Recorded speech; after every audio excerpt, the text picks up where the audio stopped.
네, 안녕하세요. 저는 오늘 오픈데이터 포럼 열린 세미나 사회를 맡게 된 오픈의 박지환 변호사라고 합니다. 코로나19로 인해 모두가 힘든 시기를 지내고 계시리라 생각됩니다. 모두 힘내시기 바라고 오늘 또 많은 폭우가 내리고 있는데 다들 큰 피해 없으시기를 기원하면서 네, 유튜브를 통해서 안전한 실내에서 오픈데이터 포럼 같이 해주시면 좋을 것 같고요. 오픈데이터 포럼은 여러분들 잘 아시다시피 데이터로 사회 현안을 해결하기 위한 민관, 산학, 연과 시민들이 모여 자유롭게 토론하는 자리입니다. 지난번 열린 세미나와 마찬가지로 코로나19 생활 속 거리두기 시행으로 온라인으로 인사드리게 된 점 다시 한번 양해 부탁드리고요. 이제는 유튜브로 하는 게 오히려 더 익숙한 세상이 돼서 앞으로 계속 온라인으로 찾아뵐 것 같습니다. 네. 오늘 오픈데이터 포럼 열린 세미나 먼저 안내를 드리면요. 오늘 세미나는 지난번 시간에 이어서 코로나 주제로 다시 한번 찾아뵙겠습니다. 오늘 세미나는 데이터로 본 코로나19라는 주제로 저희가 안내를 드렸고요. 지난번 세미나에 이어서 두 번째 시간으로 데이터 분석 사례 결과 코로나19를 좀 객관적으로 데이터를 바탕으로 판단해보는 그런 사례들을 소개해 드릴 텐데요. 좀 주목할 만한 두 가지 사례, 두 분 전문가분 모시고 발제를 청해 듣고, 열린 토론으로 진행하도록 하겠습니다. 지금 실시간 접속자 수가 몇 명, 한 10,000명 정도 되는 저희가? 네, 희망이고요. 네, 많은 분들이 접속하고 계신데, 네, 저 본방사수 이벤트도 있고, 실시간 Q&A를 통해서 궁금하신 사항들을 바로바로 질문해 주시면 오늘 발제자분들께 좋은 인사이트 같이 들을 수 있을 것 같습니다. 그럼 이제 본격적으로 오늘 행사 시작하도록 하겠습니다. 오늘 두 분 전문가 모셨는데요. 그중에서 첫 번째 전문가분의 발제를 들어보도록 하겠습니다. 저희 발제 자료는 오픈데이터 포럼 홈페이지에서 다운로드 받을 수 있고요. 첫 번째 발제는 팀 케일리, 중앙대 팀 케일리라는 이름으로 지금 활동하고 계신 중앙대 김학래 교수님을 모셨습니다. 발제 제목은 COVID-19 우리의 기억이라는 제목으로 발제를 해주시겠습니다. 그러면 팀 케일리의 중앙대 김학래 교수님께서 발제를 해주시겠습니다. 네, 부탁드리겠습니다. 예, 안녕하세요. 중앙대학교 김학래입니다.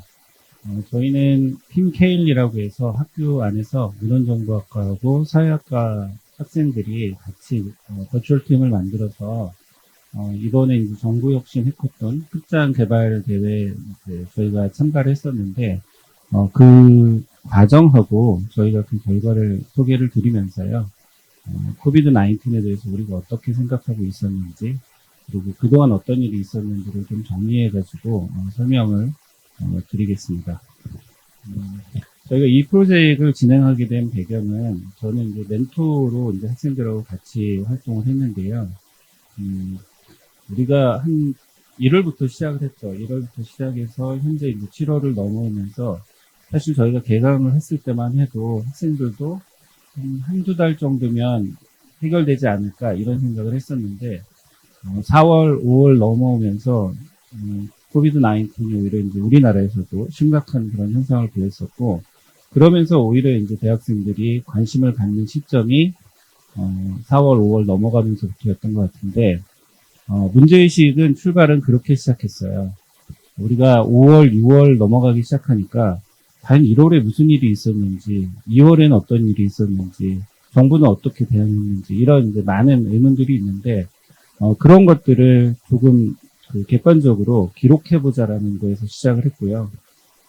저희가 이제 문헌정보학과 있는 학과에서 기록이라는 부분이 있습니다. 그 기록학이라는 분야가 별도로 있는데요.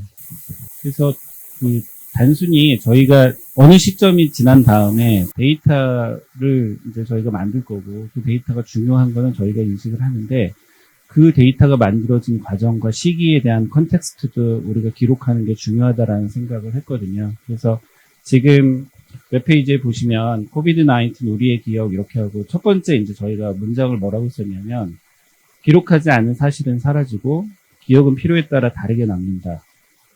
COVID-19는 우리에게 어떤 의미로 남을까 이런 이제 전제를 했는데 이런 이유에서 저희는 1월 20일에 한국에서 첫 번째 확진자가 생겼을 때부터 시작해서 해커톤을 저희가 참가하는 그 시점까지 한국에서 일어났던 그 주제들을 여러 주제별로 구분을 하고 기록하는 작업을 했고요. 그 기록이 단순히 웹페이지를 하나를 만들고 끝나는 게 아니라 저희가 기록하고 새로 만들거나 수집한 거의 모든 데이터들을 GitHub를 통해서 저희가 다 공개를 하고 있습니다. 그래서 이 부분에 대해서 하나하나 이제 제가 소개를 드리겠습니다. 처음에 저희가 지향한 건 어떤 거였냐면 같이 중립적으로 디지털 기록을 남기는 게 목표였어요. 그래서 어느 한쪽의 어떤 치우친 의견보다는 중립적인 관점에서 코로나19와 관련된 사건이나 이슈들, 대응 자료에 대한 것들을 마련을 하려고 했고요. 그리고 저희가 이 작업을 하는 동안도 실은 계속 온라인상에서 언택트 환경에서 저희가 계속 작업을 했기 때문에 일주일에 한 번씩 줌으로 화상회의를 하고 그 나머지는 슬랙을 통해서 이제 협업하는 방식을 계속 추구를 했고요. 그리고 만들어진 모든 데이터 그리고 오픈소스까지 다 개방을 하겠다. 이런 세 가지 원칙을 갖고 작업을 시작을 했고요. 왼쪽에 보이는 이 태스크는 저희가 해커톤이 시작되는 시점에서 그동안 이제 했던 작업 기준으로 해서 중요한 것과 덜 중요한 것, 그리고 그 중에 이제 급하게 해야 되는 것, 이런 것들을 좀 나눠서 구분을 해서 진행을 했고, 실제 이제 해커톤이 거의 마무리되는 시점에서는 거의 여기에 있었던 포스트잇들을 거의 다 저희가 해결을 했었습니다. 저희는 주제를 지금 보시는 것과 같이 6가지 주제를 나눠서 이벤트를 만들었고요. 먼저 이제 정부 정책이나 정부가 대응하는 방안에 대한 그 이슈들을 하나로 정리했고, 경제, 교육, 문화, 사회, 환경 이렇게 카테고리를 5개 정도로 구분을 한 다음에 이 항목들에 대한 뉴스를 수집하고 그 뉴스를 가지고 데이터를 분석하는 형태로 확장해서 저희가 진행을 했습니다. 앞서 제가 말씀드린 것과 같이 저희가 작업했던 수집한 모든 데이터, 그리고 정제나 구축한 데이터도 상당량이 포함이 되어 있습니다. 데이터까지 저희가 전부 다 개방을 하고 있고요. 그리고 저희가 주제별로 데이터를 분석하는 작업을 병행했는데요. 대부분 분석한 자료는 파이썬 기반으로 저희가 분석을 했기 때문에 이 분석 코드도 GitHub에 가시면 전부 다 재사용할 수 있고요. 지금 저희가 CC BY 2.0 KR 라이센스 형태로 되어 있기 때문에 출처만 여러분들이 바꾸시면 저희가 제공한 데이터나 소스 코드를 전부 다 재사용할 수 있습니다. 포트폴리오는 제가 조금 이따 설명을 다시 드리고요. 저희 구성원들을 먼저 소개해 드릴게요. 저희는 지금 여기에 보시면 약 20명 정도가 참여를 했는데 주제별로 참여 멤버들이 여기 있고요. 그 멤버들이 마지막 작업을 끝낸 다음에 코멘트를 한 것도 한 번 정도 읽어보셨으면 좋겠습니다. 그러니까 말씀드렸듯이 팀 케일리는 중앙대학교에 있는 문헌정보학과 그리고 사회학과 중심의 코사다마라는 동아리가 있는데 그 동아리 구성원들이 같이 협업해서 만들었고요. 궁금한 점이 있으면 이 메일 주소로 보내주시면 됩니다. 포트폴리오를 제가 소개를 드릴게요. 이 포트폴리오는 저희가 이제 디지털 기록이다 그러면 기록 얘기하면 이제 과거에 저희가 조선왕조실록 이런 것처럼 오래된 역사에 대한 것만 관심을 갖는 게 이제 일반적인데 저희 팀 프로젝트에서 이제 관심이 있었던 거는 현재 일어나는 거에 대해서 현재의 관점으로 기록을 하고 싶었어요. 그래서 기록을 하고 그 기록된 것들을 데이터로 남기는 작업이 하나 있고요. 지금 9개 정도 되는데 데이터로 남긴 게 이제 한 3가지 정도 되고요. 데이터 분석한 것도 한 3가지 정도 됩니다. 그리고 시각화한 것도 이제 몇 개가 되죠. 그래서 제가 지금 보여드릴 거는 먼저 시각화 자료를 제가 하나 보여드릴게요. 저희 지금 보여드리는 이 뉴스로 보는 타임라인은 팀에서 중요하다고 생각하는 이슈들을 주제별로 선택을 해서 1월부터 7월까지에 대한 이슈를 갖고 그 이슈들을 저희가 비주얼라이제이션 형태로 만들었고요. 보시면 이제 타임라인이라는 툴을 저희가 사용해서 만들었는데 이벤트를 중심으로요. 이렇게 쭉 보시면 아래쪽에는 왼쪽에는 그룹을 나눴었고요. 그리고 이 옆쪽으로 보시면 중요한 이슈들을 저희가 쭉 이렇게 만들어 놨어요. 그래서 가서 보면 예를 들면 대구 한마음 아파트에 코호트 격리했다. 이런 이벤트가 3월 7일 날 있었던 거고 3월 7일부터 3월 15일까지 이런 일이 있었고 그리고 여기에 보시면 소스를 전부 다 그 링크를 다 저희가 추가를 해놨기 때문에 이 소스가 어디서 나왔는지도 확인을 할 수 있습니다. 그리고 해외 입국자에 대해서 2주간 자가격리 시작하겠다. 이런 것들도 전부 다 이렇게 나왔고요. 그래서 이 전체를 여러분들이 이 사이트에 접속하시면 하나씩 이렇게 쭉 보시면요. 1월부터 7월까지 우리나라에서 어떤 일이 있었는지를 차근차근 이렇게 볼 수 있는 그런 시각화가 되어 있기 때문에 한 번 정도 이 기사와 타임라인을 참고를 하시면 그동안 있었던 일을 우리가 대강은 이해할 수 있지 않을까 그런 생각을 하고요.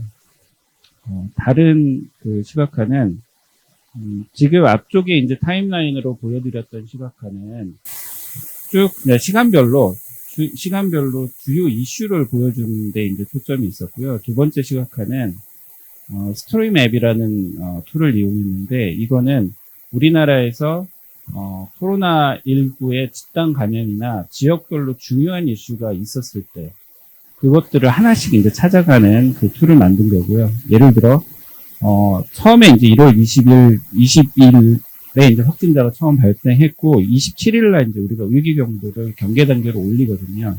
그래서 이때부터 시작해서 보시면 대구에서 이제 신천지 감염이 있었고요. 대구 안에서 이제 첫 사망자 발생하고 경북, 청도 이런 쪽에 이제 사실 이제 이때부터 이제 심각해지는 걸 보시잖아요. 그래서 사실 여기는 오른쪽은 그 집단 감염과 관련되어 있는 설명과 링크와 확진자 이런 통계적인 정보를 보여주고요. 왼쪽은 이게 어디서 있었는지에 대한 위치 정보를 계속 보여줍니다. 그래서 이 맵을 보시면 주요 우리나라에서 어디가 집단 감염이나 조금 심각한 문제가 생겼는지가 날짜별로 이렇게 쭉 찾아가셔서 보시면 전반적으로 한국 안에서 일어났던 코로나19에 대한 상황을 여러분들이 이해하는 데 큰 도움이 되리라고 생각을 하고요. 혹시 여러분들이 지금 나중에 이 데모를 보시고 만약에 타임라인이나 스토리맵에 좀 추가하고 싶은 게 있다 혹은 수정하고 싶은 게 있으면 지금 이 페이지에 맨 오른쪽 메뉴를 클릭하시면요. 저희가 여기에 이제 새로운 이벤트를 추가할 수 있는 여러분들이 추가해 주시면 저희가 타임라인에 반영을 할 수 있도록 준비를 해놨거든요. 그래서 여기에 해당하는 내용들을 여러분들이 채워주시면 저희가 반영을 하겠습니다. 그리고 요 나머지가 이제 데이터 어널리시스하고 그리고 실제 이제 저희가 데이터 구축한 그런 사례들이 쭉 있는데 요거는 저희가 지금 GitHub에 전부 다 공개를 했거든요. GitHub를 소개를 드리겠습니다. 이 GitHub에 가시면 파일 구조가 코드, 데이터, 그리고 프레스 릴리스, 타임라인, 위키 이런 식으로 되어 있는데 앞서 말씀드린 것과 같이 저희가 지향하는 바는 가능하면 수집이나 정지한 거의 모든 데이터 아마 이제 우리나라에서 상당히 많은 데이터가 지금까지 생산돼서 소비되는 데이터 분석에 사용되는데 그런 데이터 중에 결칙지도 많고요. 정제해야 될 그런 데이터들이 많은데 그런 것들이 반영돼서 지금 데이터가 공개되어 있는 상태고요. 여기 프레스 릴리스에 가면 이거는 정부에서 각 부처에서 계속 그 보도자료를 냈어요. 근데 보도자료라는 게 실은 나중에 시간이 지나서 보면 보도자료와 정부에서 생산한 데이터가 항상 이렇게 매치가 되기 때문에 저희가 별도로 이런 보도자료 같은 경우에는 전부 다 다운로드 다 받아서 이 폴더에 넣어놨습니다. 그래서 나중에 혹시 데이터와 관련된 부분을 연관시킬 필요가 있다 그러면 이쪽 데이터하고 같이 연결해서 보시면 되고요. 몇 가지 분석 사례를 보여드릴게요. 데이터가 이제 같이 연결이 되어 있는데 이 위키 쪽, GitHub의 위키에 보면 저희가 어떤 데이터를 갖고 왔는지 설명을 쭉 했고요. 가령 일자별로 시도별 확진자 수는 요 GitHub가 있었는데 김형용 님이 만든 GitHub인데 여기는 6월 19일까지 데이터가 업데이트가 됐고 그 이후로는 업데이트가 안 돼 있거든요. 그래서 저희가 이거를 7월 23일까지 업데이트했고 향후에도 이 데이터는 업데이트를 계속 할 예정입니다. 그리고 사회 데이터, 경제 데이터 이렇게 해서 데이터 부분은 저희가 수집한 것들은 이쪽에 다 있고요. 그리고 GitHub의 데이터 폴더에 가면 이게 다 여러분들이 확보할 수 있는 데이터고요. 핵심 이슈에 몇 가지 있습니다. 예를 들면 이런 것도 분석을 했어요. 한국에서 마스크에 대해 지난 오픈 데이터 포럼에서 마스크 앱과 관련된 성공 사례를 소개했는데 그거와 비슷한 사례이긴 해요. 근데 저희가 분석한 건 이런 걸 분석해봤어요. 사용 지침이라는 게 정부가 계속 냈던 사용 지침 일관성이 있었느냐. 그로 인해서 마스크 수요 공급이라는 걸 불균형이 일어났었고, 그리고 이렇게 지금 이 차트 같은 경우에는 마스크 원자재를 2월 달에 보시면 이 점선으로 표시된 게 임포트거든요. 수입량이 확 떨어지는데 반대로 우리는 수출량이 늘어난다든가 이런 데이터도 분석을 해서 저희가 추가를 해놨고요. 그리고 교육, 문화, 사회, 경제, 환경 이렇게 쭉 돼 있는데 사회 같은 경우는 문화 쪽에서는 저희가 주로 다루었던 게 어떤 거냐면 영화 산업이라든가 아니면 공연 산업 이런 것들이 사실 예측 가능한 데이터들이거든요. 근데 실제 데이터를 보고 시각화를 시켜보면 19년과 20년이 거의 이제 상반되는 뚝 떨어지는 그런 지표들을 여러분들이 눈으로 확인할 수 있고, 그리고 이렇게 저희가 이제 이런 거는 이제 간단하게 데이터를 분석한 사례인데 저희가 데이터를 분석만 한 건 아니고요. 보시면 지금 얘 같은 경우는 펼추에 가면 저희가 이렇게 표시를 해놨거든요. 그래서 문화산업과 관련되어 있는 데이터 분석과 데이터가 같이 모아져 있고요. 여기 사용 데이터들이 여기 전부 다 모아져 있고, 그리고 저희가 분석한 것들은 전부 다 아이파이썬 노트북 형태로 소스 코드도 전부 다 이렇게 제공을 하고 있거든요. 그래서 관심 있으시면 이 데이터들을 함께 참고하시면 분석 내용이나 데이터가 어떻게 구성되어 있는지도 여러분들이 충분히 확인할 수 있습니다. 그리고 사회 쪽은 주로 이제 목표를 잡았던 게 재난이라는 게 일어났을 때 과연 이게 재난에 대응하거나 혹은 재난을 해결하는 과정에서 불평등이 일어나느냐. 사실은 이제 사회적 약자한테 불평등이 조금 더 심화될 수 있다. 이런 주제를 저희가 주제로 잡아서 재난 불평등에 대한 주제, 그리고 청와대 청원으로 보는 코로나19가 어떻게 사람들이 청원을 했는지, 그리고 키워드를 어떤 식으로 저희가 아카이브를 만드는지 이런 얘기도 쭉 설명을 하고 있고요. 요거는 저희가 청와대 청원에 대한 데이터 전부 다 크롤링을 했고요. 보시면 여기 크롤링 코드는 나중에 참고하시면 돼요. 사실 이런 코드들은 여러분들이 나중에 청와대 청원을 다시 하겠다 그러면 이런 크롤링 코드 재사용하시면 상당히 유용하게 쓸 수 있고요. 보시면 이렇게 1월 달에 본 거와 1월 달에는 코로나가 2월 12일까지는 조금은 덜해요. 주로 한인, 마스크, 중국 이런 이슈가 있는데 3월달 넘어가면 이제 코로나가 굉장히 크게 나오고 수업에 대한 저희가 이제 교육 쪽도 이런 주제가 있었는데 등교를 할 건지 말 건지 이런 얘기가 많이 있었고요. 그리고 5월, 6월로 넘어가면 보시면 조금 아까 여기 보시면 이제 클럽 이런 게 나오잖아요. 이게 이제 이태원발 집단 감염이 생겼을 때 이런 현상들이 실제 청원 데이터도 보면 사람들이 관련된 주제들을 끊임없이 이제 표현하기 시작했다는 것들을 직접 확인할 수 있습니다. 그리고 환경 쪽으로 가면 환경에 대한 부분은 몇 가지 이제 이슈가 있어요. 제가 여기 있는 주제를 다 소개는 시간 관계상 다 못 드리는데 환경은 저희가 데이터를 보면서 미세하다라는 그런 생각을 했어요. 예를 들면 미세먼지 농도를 우리가 뉴스에서도 이런 데이터 분석을 했었는데요.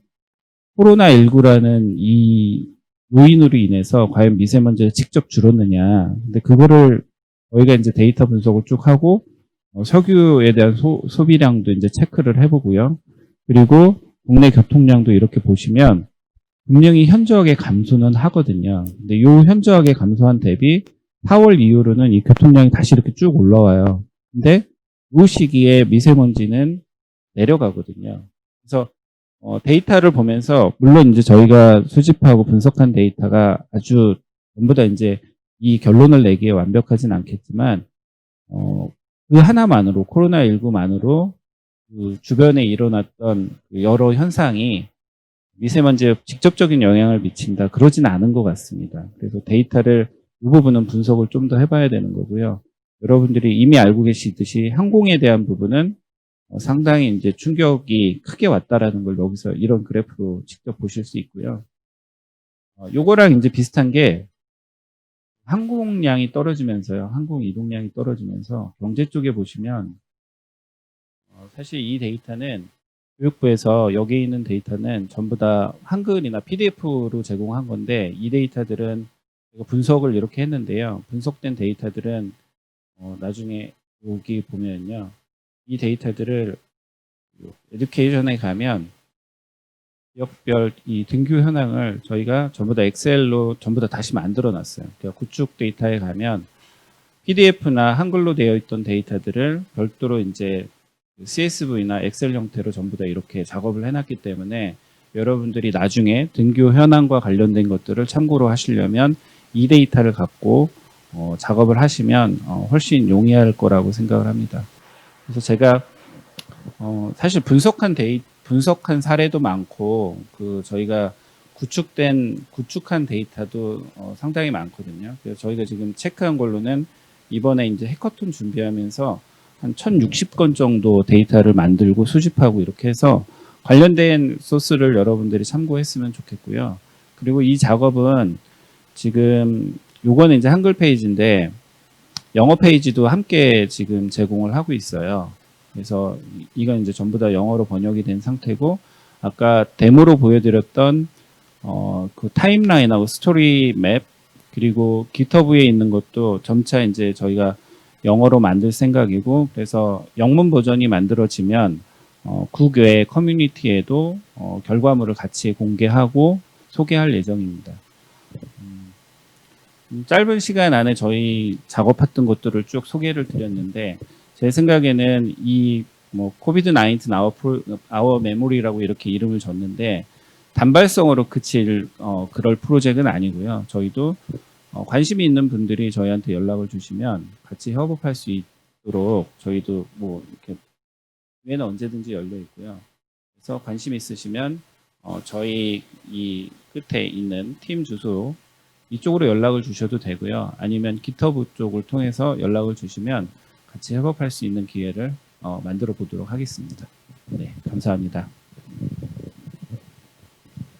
네, 첫 번째 전문가 발제 김학래 교수님께서 잘 진행을 해주셨고요. 조선왕조 실록과 같이 기록하지 않은 의미가 없다라고 해서 코로나19 사태 처음 발발 때부터 현재까지 기록할 수 있는 거의 대부분의 것들을 기록을 엄청난 노력을 들여서 해주신 것 같습니다. 공공 데이터를 포함해서 다양한 데이터들을 지금 정리해 주셨고 그리고 결과물도 잘 GitHub이라는 플랫폼을 통해서 공유를 하고 계셔서 확인하시기 좋을 것 같습니다. 지금 실시간 댓글창에 소리 관련해서 문의를 많이 주셨는데 아마 지금은 잘 해결된 것으로 네, 제 말씀은 잘 들리시나요? 네, 잘 들리는 걸로 답변들은 없으신데요. 그러면 이제 바로 두 번째 발제로 이어가도록 하겠습니다. 두 번째 발제는 민간 데이터로 본 코로나19 내수 소비 충격과 회복이라는 주제로 어렵게 모셨습니다. KBS 뉴스의 서영민 기자님께서 민간 데이터 중심으로 데이터 분석 사례를 조금 자세하게 설명해 주실 예정입니다. 네, 부탁드리겠습니다.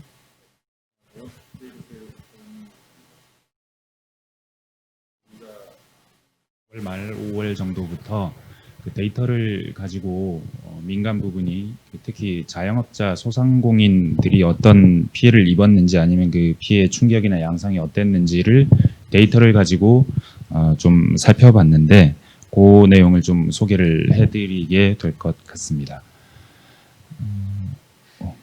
잠시만요. 이게 먹어야 되는군요. 네. 본격적인 이야기 앞서서 하나 좀 옛날 얘기를 좀 하면 지금 코로나19 충격이 예전에 대공황 때 버금간다라는 얘기들을 점점 더 많이들 하게 됐고 그래서 대공황 때 있었던 뉴딜 우리도 해야 된다는 차원에서 지금 정부에서는 뉴딜 정책이라는 이름으로 새로운 종류의 정책도 발표하고 있는데 요 자체를 다룰 건 아니고요. 대공황 당시에 없었던 어떤 빅데이터라고 할 수 있는 데이터가 하나 생기면서 이게 어떤 변화를 가져왔는지 간단하게 설명을 하면 오늘 제가 할 얘기도 좀 잘 이해가 될 것 같은데, 새로운 데이터가 어떻게 세상을 바꿀 수 있나 아니면 어떤 역할을 할 수 있나 하는 부분인데, 사실 GDP라는 데이터가 지금은 우리에게 매우 익숙한 데이터지만 대공황 당시에는 없었습니다. GDP라는 개념도 없었고요. 지금 여기 오른쪽에 나와 있는 이 논문이 처음으로 국민소득 GDP라는 종류의 개념을 가지고 그 어떤 경제를 분석해 본 사례입니다. 이게 NBER 전미경제연구소에서 사이먼 쿠즈네츠 교수, 이분이 노벨상 타셨죠. 이분이 이 책임 연구를 해서 집필한 내셔널 인컴이라는 제목의 논문입니다. 이게 대공황 당시에 우리 GDP가 어떻게 되었나를 3년 동안의 그 데이터로 분석한 거다라고 이해하시면 뭐 쉽게 이해가 될 텐데, 3년 동안 GDP가 반토막이 납니다. GDP가 절반이 됩니다. 그런데 지금까지 GDP라는 것에 대한 개념이 없었기 때문에 국민 경제 규모가 반으로 줄었다라는 게 상당히 충격적이었고, 물론 실업률이나 뭐 여타 다른 종류의 어떤 경제 지표들은 있었지만 총합된 데이터로는 처음이었거든요.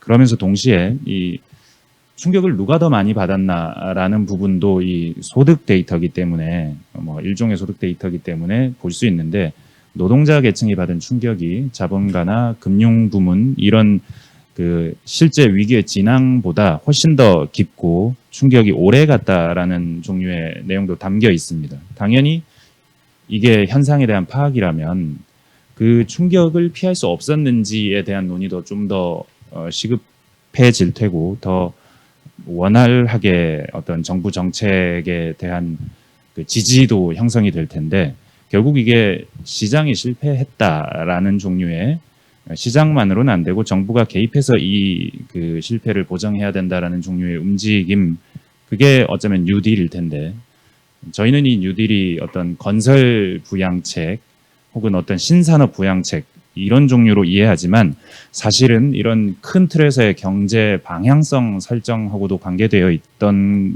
것이 노동정책의 전환 부분을 좀 봐야 하는데, 당시에 이 노동자들의 충격이 워낙 심했기 때문에 공정노동관계법 이 입법이 되는데, 여기서 노동자 단결권을 좀 더 폭넓게 보장하고 실업보험이라는 제도도 도입하고 극빈자나 장애인에 대한 부조 정책도 정부가 나서게 됩니다. 정부의 역할이 커지는 거죠.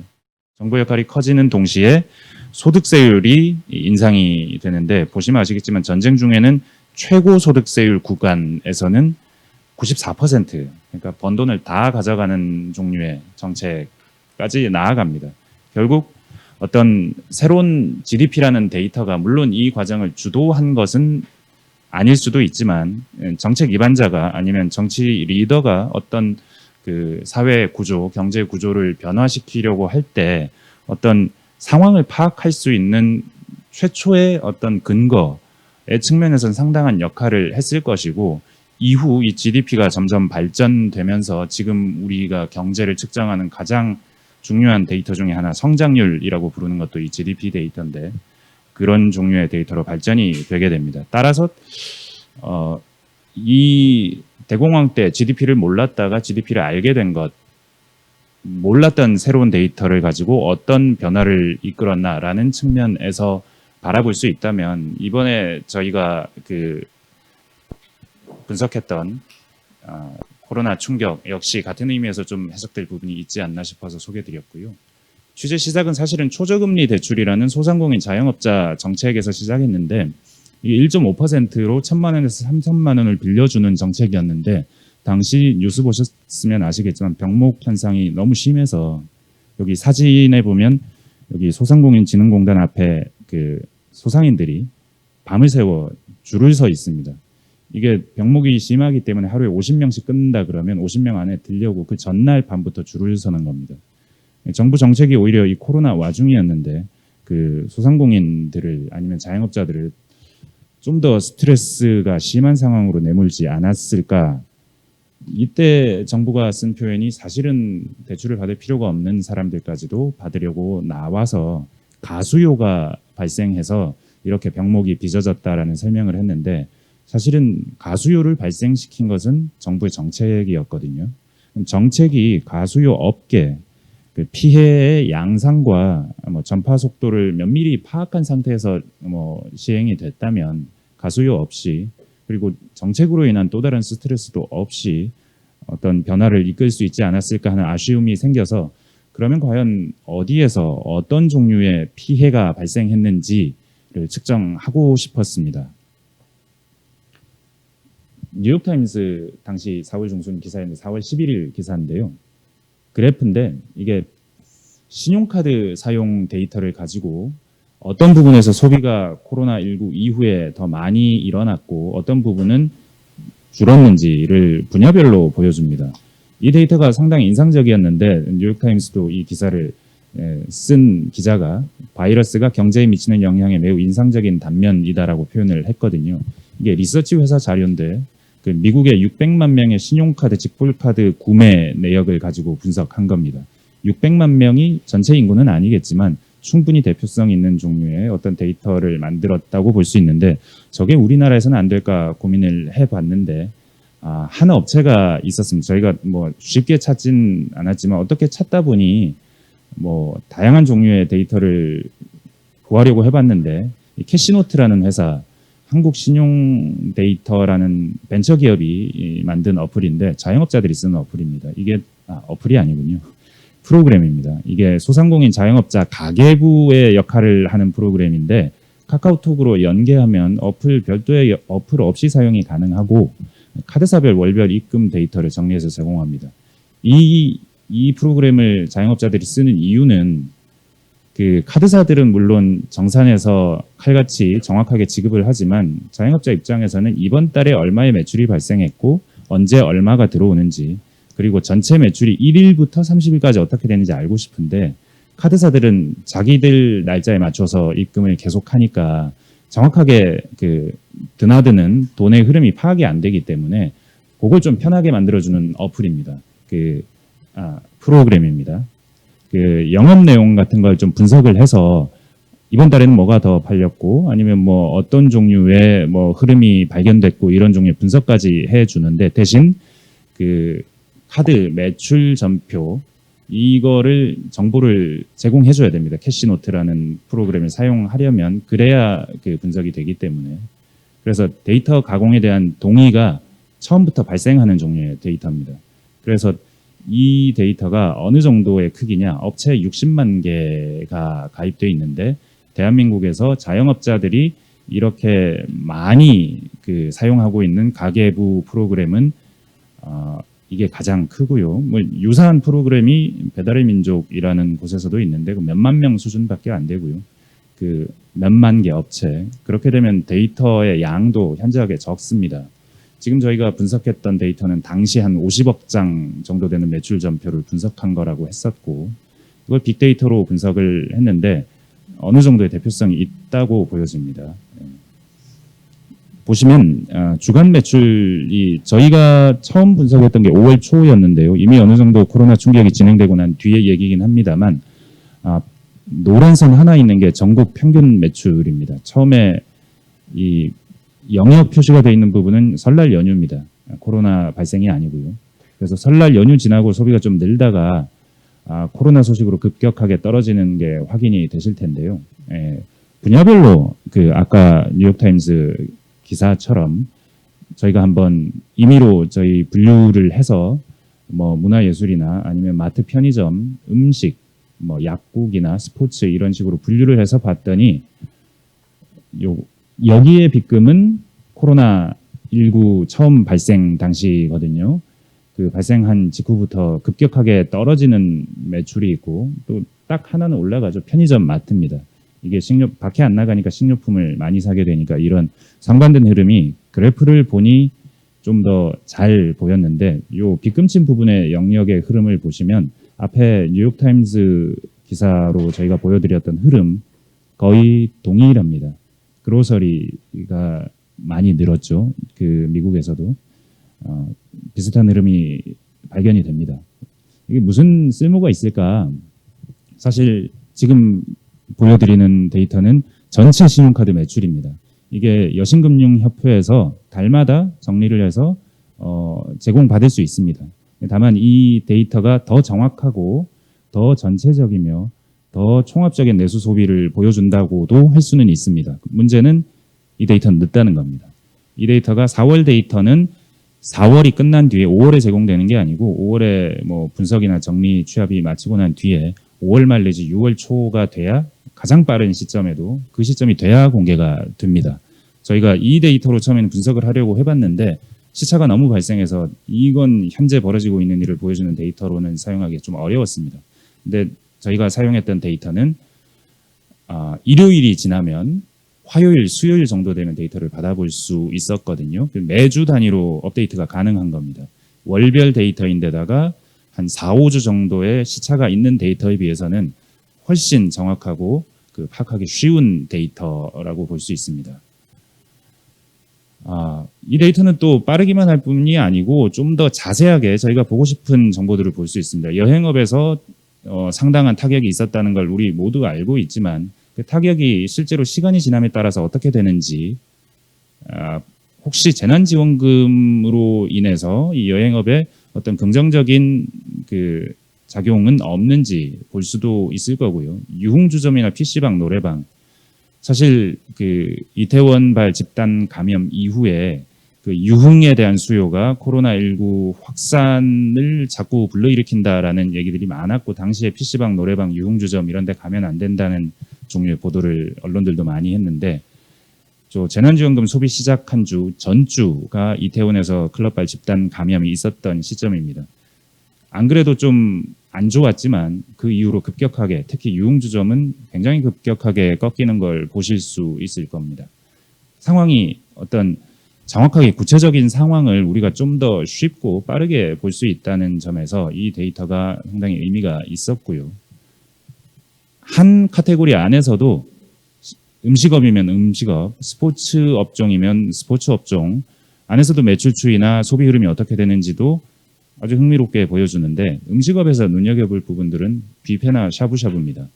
그 집단 감염의 초기 집단 감염이 뷔페 음식, 결혼식장 같은 곳에서 발생했다는 얘기에 뷔페가 많이 그 매출이 감소했는데, 음식업 전체 파란 선이 음식업의 평균 데이터인데 전체적으로는 충분히 회복이 되고 있는데 요 뷔페와 샤브샤브 두 업종은 상당히 회복이 안 됩니다. 특히 뷔페, 지금도 마찬가지일 겁니다.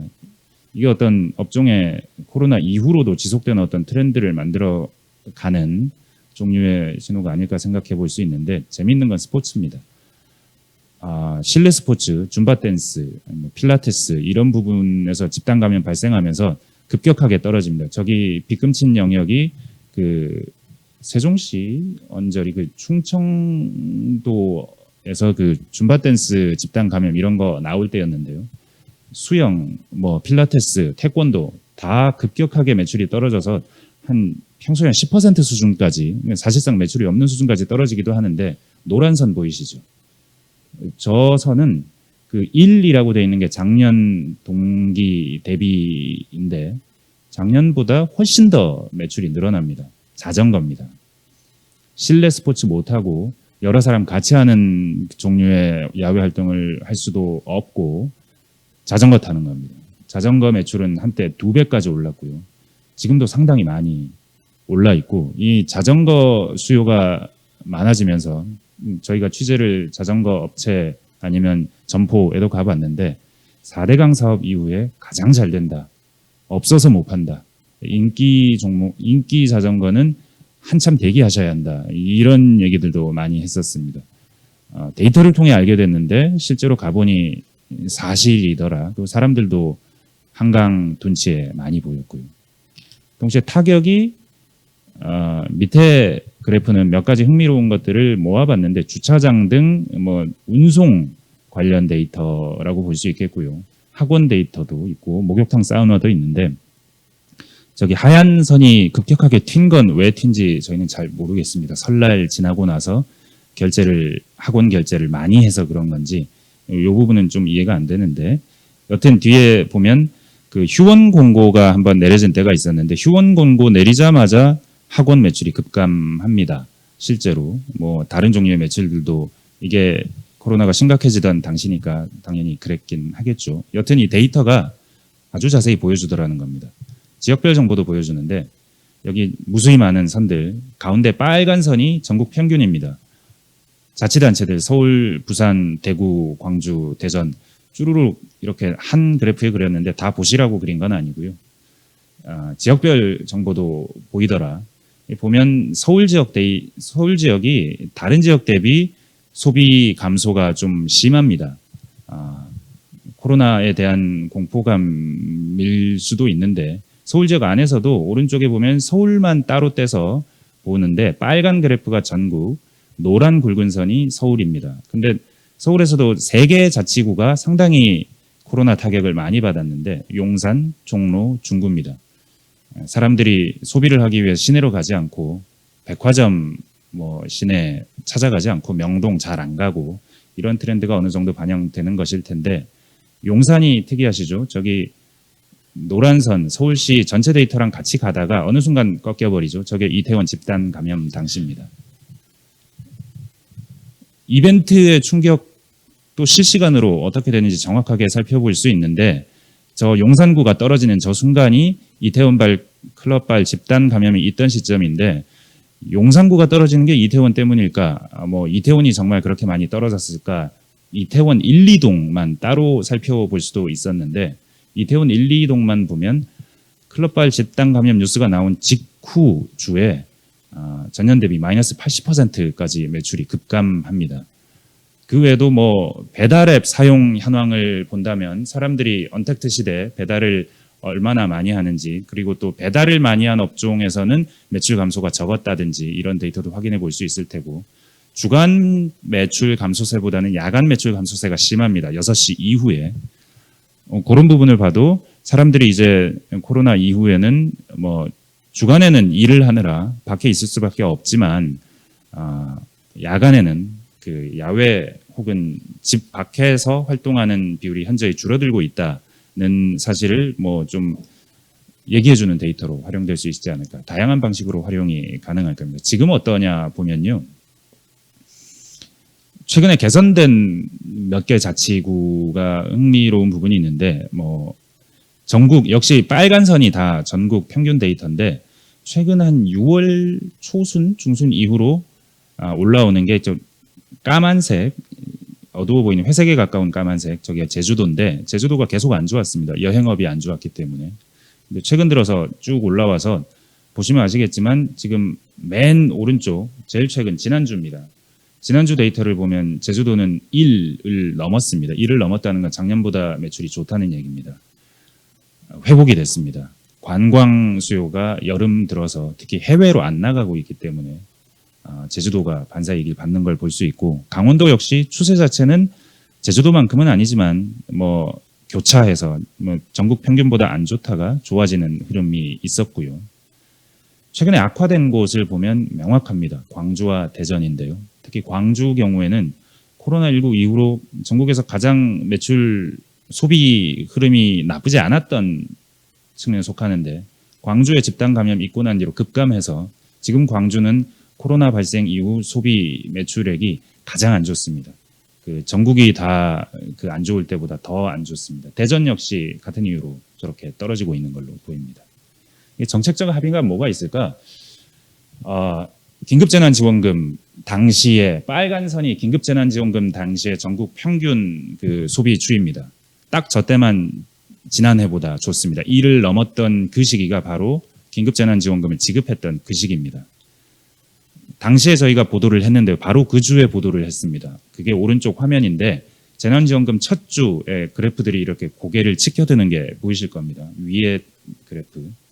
실제로 저랬고 근데 당시에는 나중에 돼서야 저희가 왼쪽과 같은 그래프를 얻을 수 있었기 때문에 긴급재난지원금의 일시적일지언정 효과는 있다라는 종류의 잠정적인 결론을 내릴 수 있었지만 이 효과가 한 주 효과가 과연 어떤 의미가 있는지를 저희가 단정하기는 어려웠는데 그래서 저희가 이걸 좀 어떻게 해석하는 방법이 없을까 보다 보니 경기도가 눈여겨볼 만한 게 경기도는 그 긴급재난지원금을 전국 단위로 지급하기 전에 이미 그 경기도 단위의 재난 기본소득을 지급했었습니다.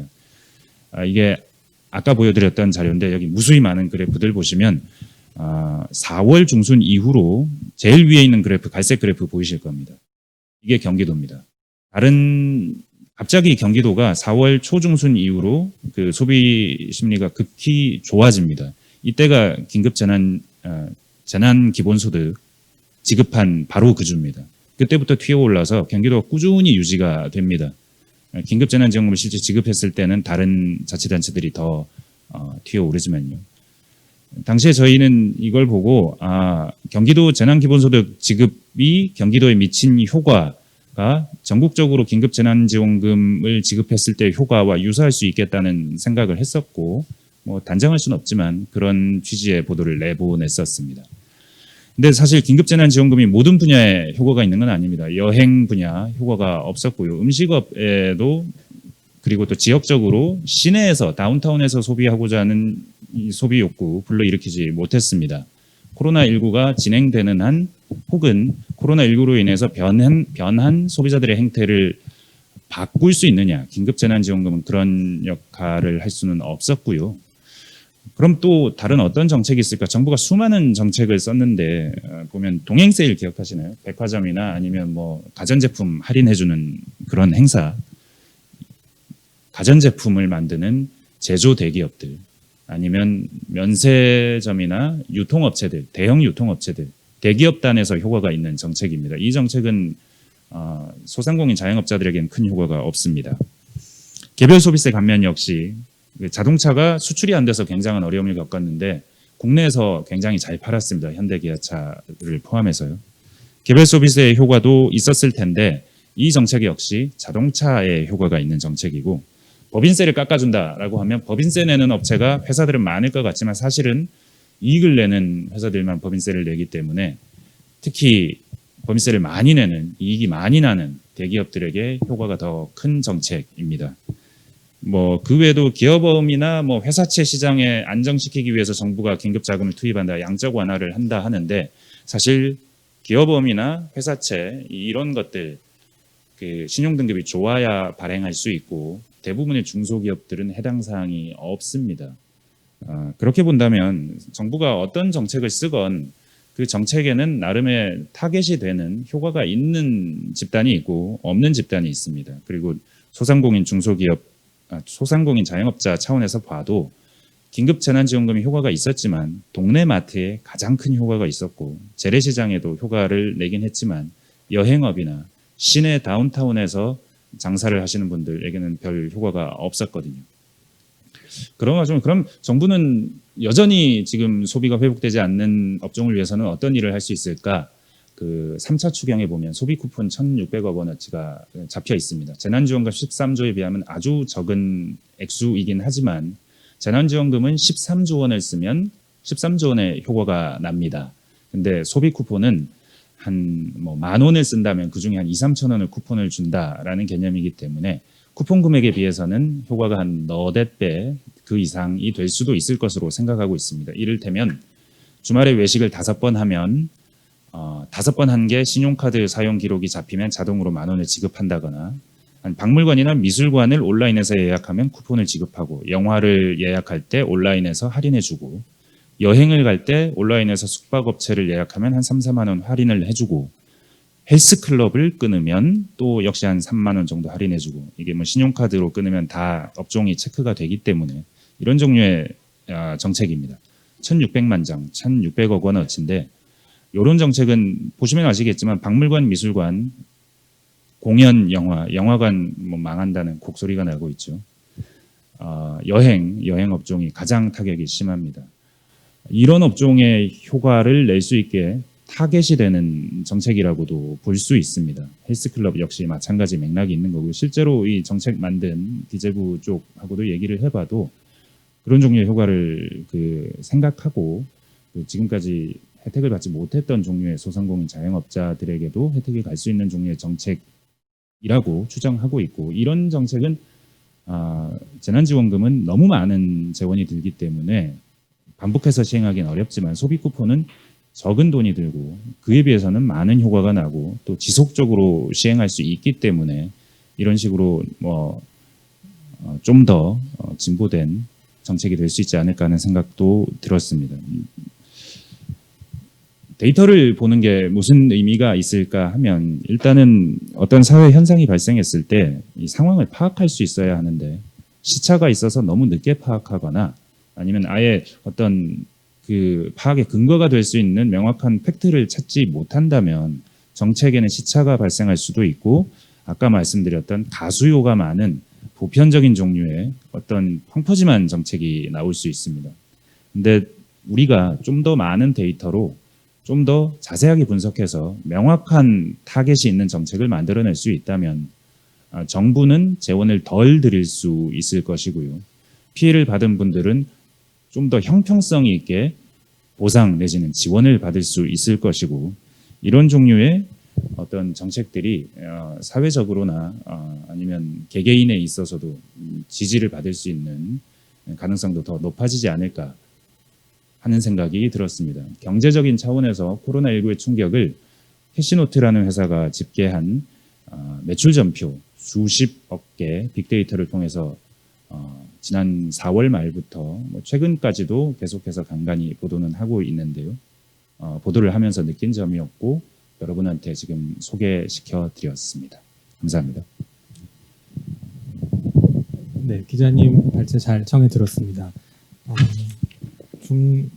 자영업자들이 주로 사용하는 그런 프로그램에서 얻은 빅데이터를 가지고 여러 인사이트를 공유를 해주셨는데요. 최근에 코로나 이후에 혹은 코로나 이전과 비교하는 그런 서적들도 많이 나와 있는데 오늘 직접 데이터를 가지고 코로나 이전과 이후가 어떻게 바뀌었는지를 살펴볼 수 있는 좋은 기회가 된 것 같습니다. 그러면 이제 본격적으로 열린 토론을 시작할 텐데요. 토론에 앞서서 지금 참석하신 패널 분들을 다시 한번 소개해 드리겠습니다.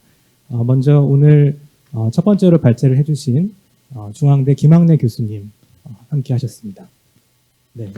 다음은 방금 발제를 또 해주셨죠. KBS의 서영민 기자님 자리에 함께 하셨습니다. 네, 지금 온라인으로 실시간으로 많은 분들이 궁금증을 지금 올려주고 계신데요. 패널 분들께서는 지금 오른쪽에 있는 화면을 좀 보시고 미리 답변을 좀 준비하시면 좋을 것 같습니다. 네, 글자가 잘 보이시나요? 네, 미리 좀 준비를 해주시고요. 그럼 본격적으로 Q&A 세션을 하기 전에 제가 지금 긴장도 풀 겸 두 분께 간단하게 질문을 좀 드리고 본격적으로 Q&A 시간으로 진행하도록 하겠습니다. 먼저 김학래 교수님께 좀 질문을 드릴 텐데요. 지금 팀 이름이 팀 케일리라고 이름을 붙이셨는데 어떤 뜻인지 발음도 정확한지 제가 아까 여쭤봤는데 어떤 의미였는지 그리고 이 프로젝트를 하시면서 좀 어려웠던 점 혹은 공유할 만한 에피소드들이 있었는지 학생들은 또 많은 학생들이 또 많이 고생을 한 것 같은데 그런 재밌는 사항들이 있으면 공유 좀 부탁드리겠습니다. 이제 팀 케일리는 영국의 수학자인 아서 케일리라는 수학자 이름에서 케일리라는 이름을 따왔고요. 케일리가 수학 이론 중에서 그래프 이론, 그러니까 데이터를 연결시키는 거에서 상당히 지대한 그런 공헌을 했던 분인데요. 그런 의미에서 저희가 이제 케일리라고 팀명을 정하고 그리고 단발성이라기보다는 지속적으로 데이터와 관련된 작업을 하면서 그리고 그 데이터들이 그냥 이렇게 분산돼서 여러 곳에 흩어져 있는 그런 구조보다는 저희가 작업하고 찾아낸 그런 데이터들은 계속 연결하려고 하는 그런 목표를 갖고 있고요.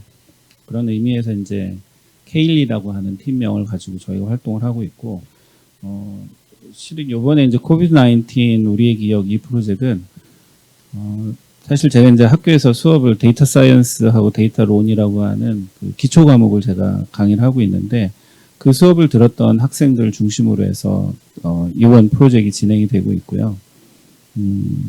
거의 다 온라인으로 준비를 해서 온라인에서 협업하고 그런 식으로 하다가 정부혁신 해커톤에 이렇게 그 시기에만 저희가 이제 1박 2일을 전체를 거의 이제 밤을 새가면서 작업을 했는데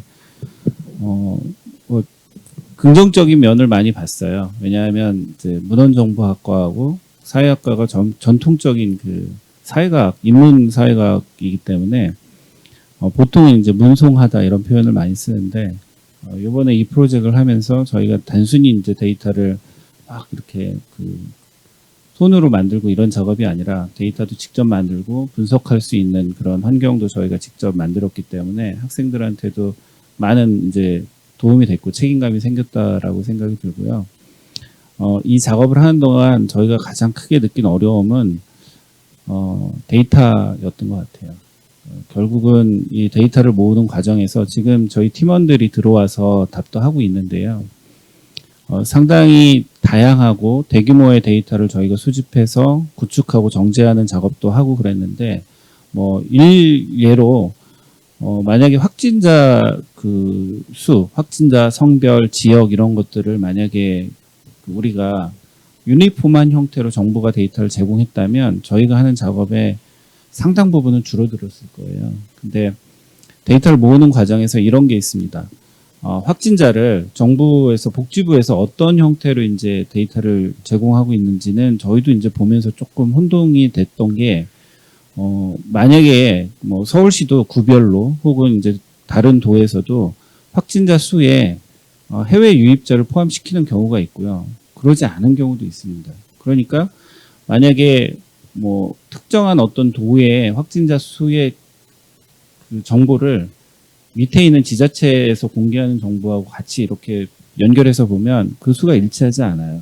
그러니까 저희 이제 학생들이 크롤링도 많이 하고 그런 식으로 해서 데이터를 이제 비교하는 작업을 했었는데 사실 그게 끝까지 맞지 않았기 때문에 데이터 분석하는 그 레벨이 그보다는 좀 그 깊게 내려가지 못하는 이유가 분명히 존재합니다.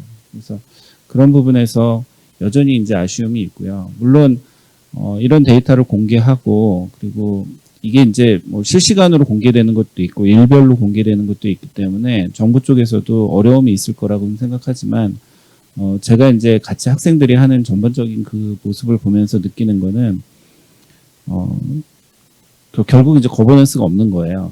그러니까 중앙 부처에서 하는 것과 지자체로 넘어갔을 때 이런 데이터를 어떤 형식으로 어떻게 표현할 것인지에 대한 거버넌스가 없다 보니까 데이터가 결국은 계속 이제 쪼개지는 그런 형태가 되는 것 같고요.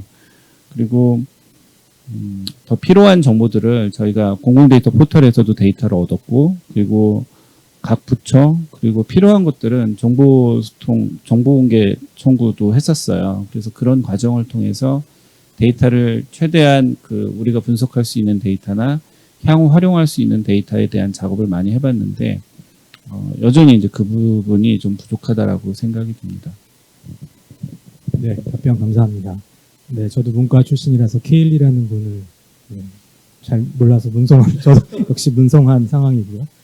다음은 그럼 기자님께 제가 간단한 질문을 드리고 본격적으로 Q&A를 진행을 할 텐데요. 아까 전에 이건 그냥 제 의견인데 네. 학원 결제 데이터가 2월 이후 설날 네. 이후에 갑자기 급증한 게 이제 분석 이유를 모르겠다라고 하셨는데 네. 제가 예전에 재수학원에 다닌 경험으로 보면 그때 이제 네. 재수학원에 가거나 아니면 뭐 기숙학원에 들어가는 그런 쪽에서 큰 금액이 한꺼번에 결제되지 않았을까 하는 조심스러운 네. 답변을 좀 드려보고요. 그리고 아까 이제 문송합니다라고 말씀 주셨는데 지금 데이터 분석을 하시면서 혹시 이제 전공이 어떤 전공을 하셨는지 그리고 이제 KBS에서 데이터를 기반으로 보도를 하시는데 최근에 이 데이터에 관심을 갖게 된 이유 혹은 데이터 네. 분석하시는데 어려움은 없으셨는지 어떤 전문가분들의 도움을 받고 계신지 그리고 지금 같은 데이터 분석을 일반 시민분들이나 정책 전문가분들 하면 좋겠는데 그런 분들에게 좀 팁 같은 게 있으신지 간단히 공유해 주시고 Q&A로 진행해 보겠습니다. 저희가 신용카드 데이터를 찾고 싶었던 이유는 명확합니다. 지금 현재 충격이 어떻게 됐는지, 미국에서는 뉴욕타임즈가 저렇게 보여주고 있는데 우리나라에서는 저렇게 보여줄 방법이 없을지 그거 찾고 싶었거든요. 당연히 여신금융협, 제가 금융 분야를 담당하는 기자이기 때문에 카드협회에 물어봤습니다. 가능한지. 근데 빨리는 안 된다는 거죠.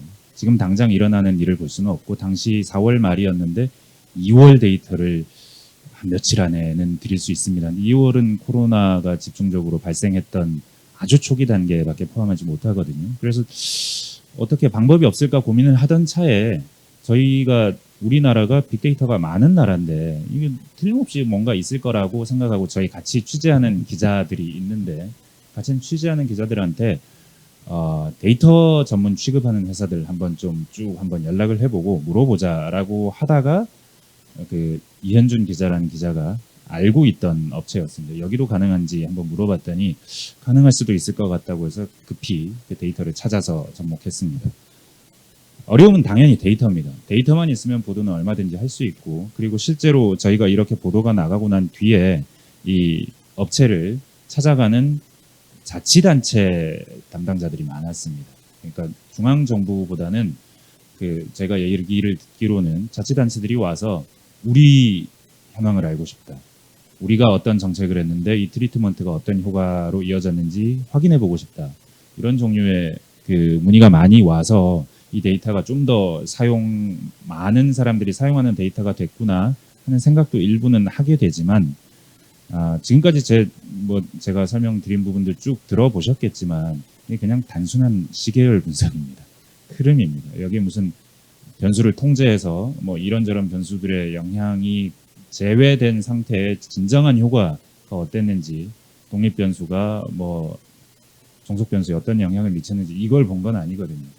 그런 종류의 분석을 충분히 할 수 있는 데이터가 아닌가 하는 생각이 들었는데, 그러기에는 현업에 있는 사람으로서는 좀 시간도 없었고 능력도 부족했고, 이런 종류의 분석을 회귀 분석까지 돌리기에는 어려움도 있었고, 사실 언론에서는 회귀 분석을 돌려서 나온 자료가 더 신빙성이 있다고 소비자들에게 제시를 해도, 시청자들에게 제시를 해도 그게 소구력이 그렇게 커지지 않습니다.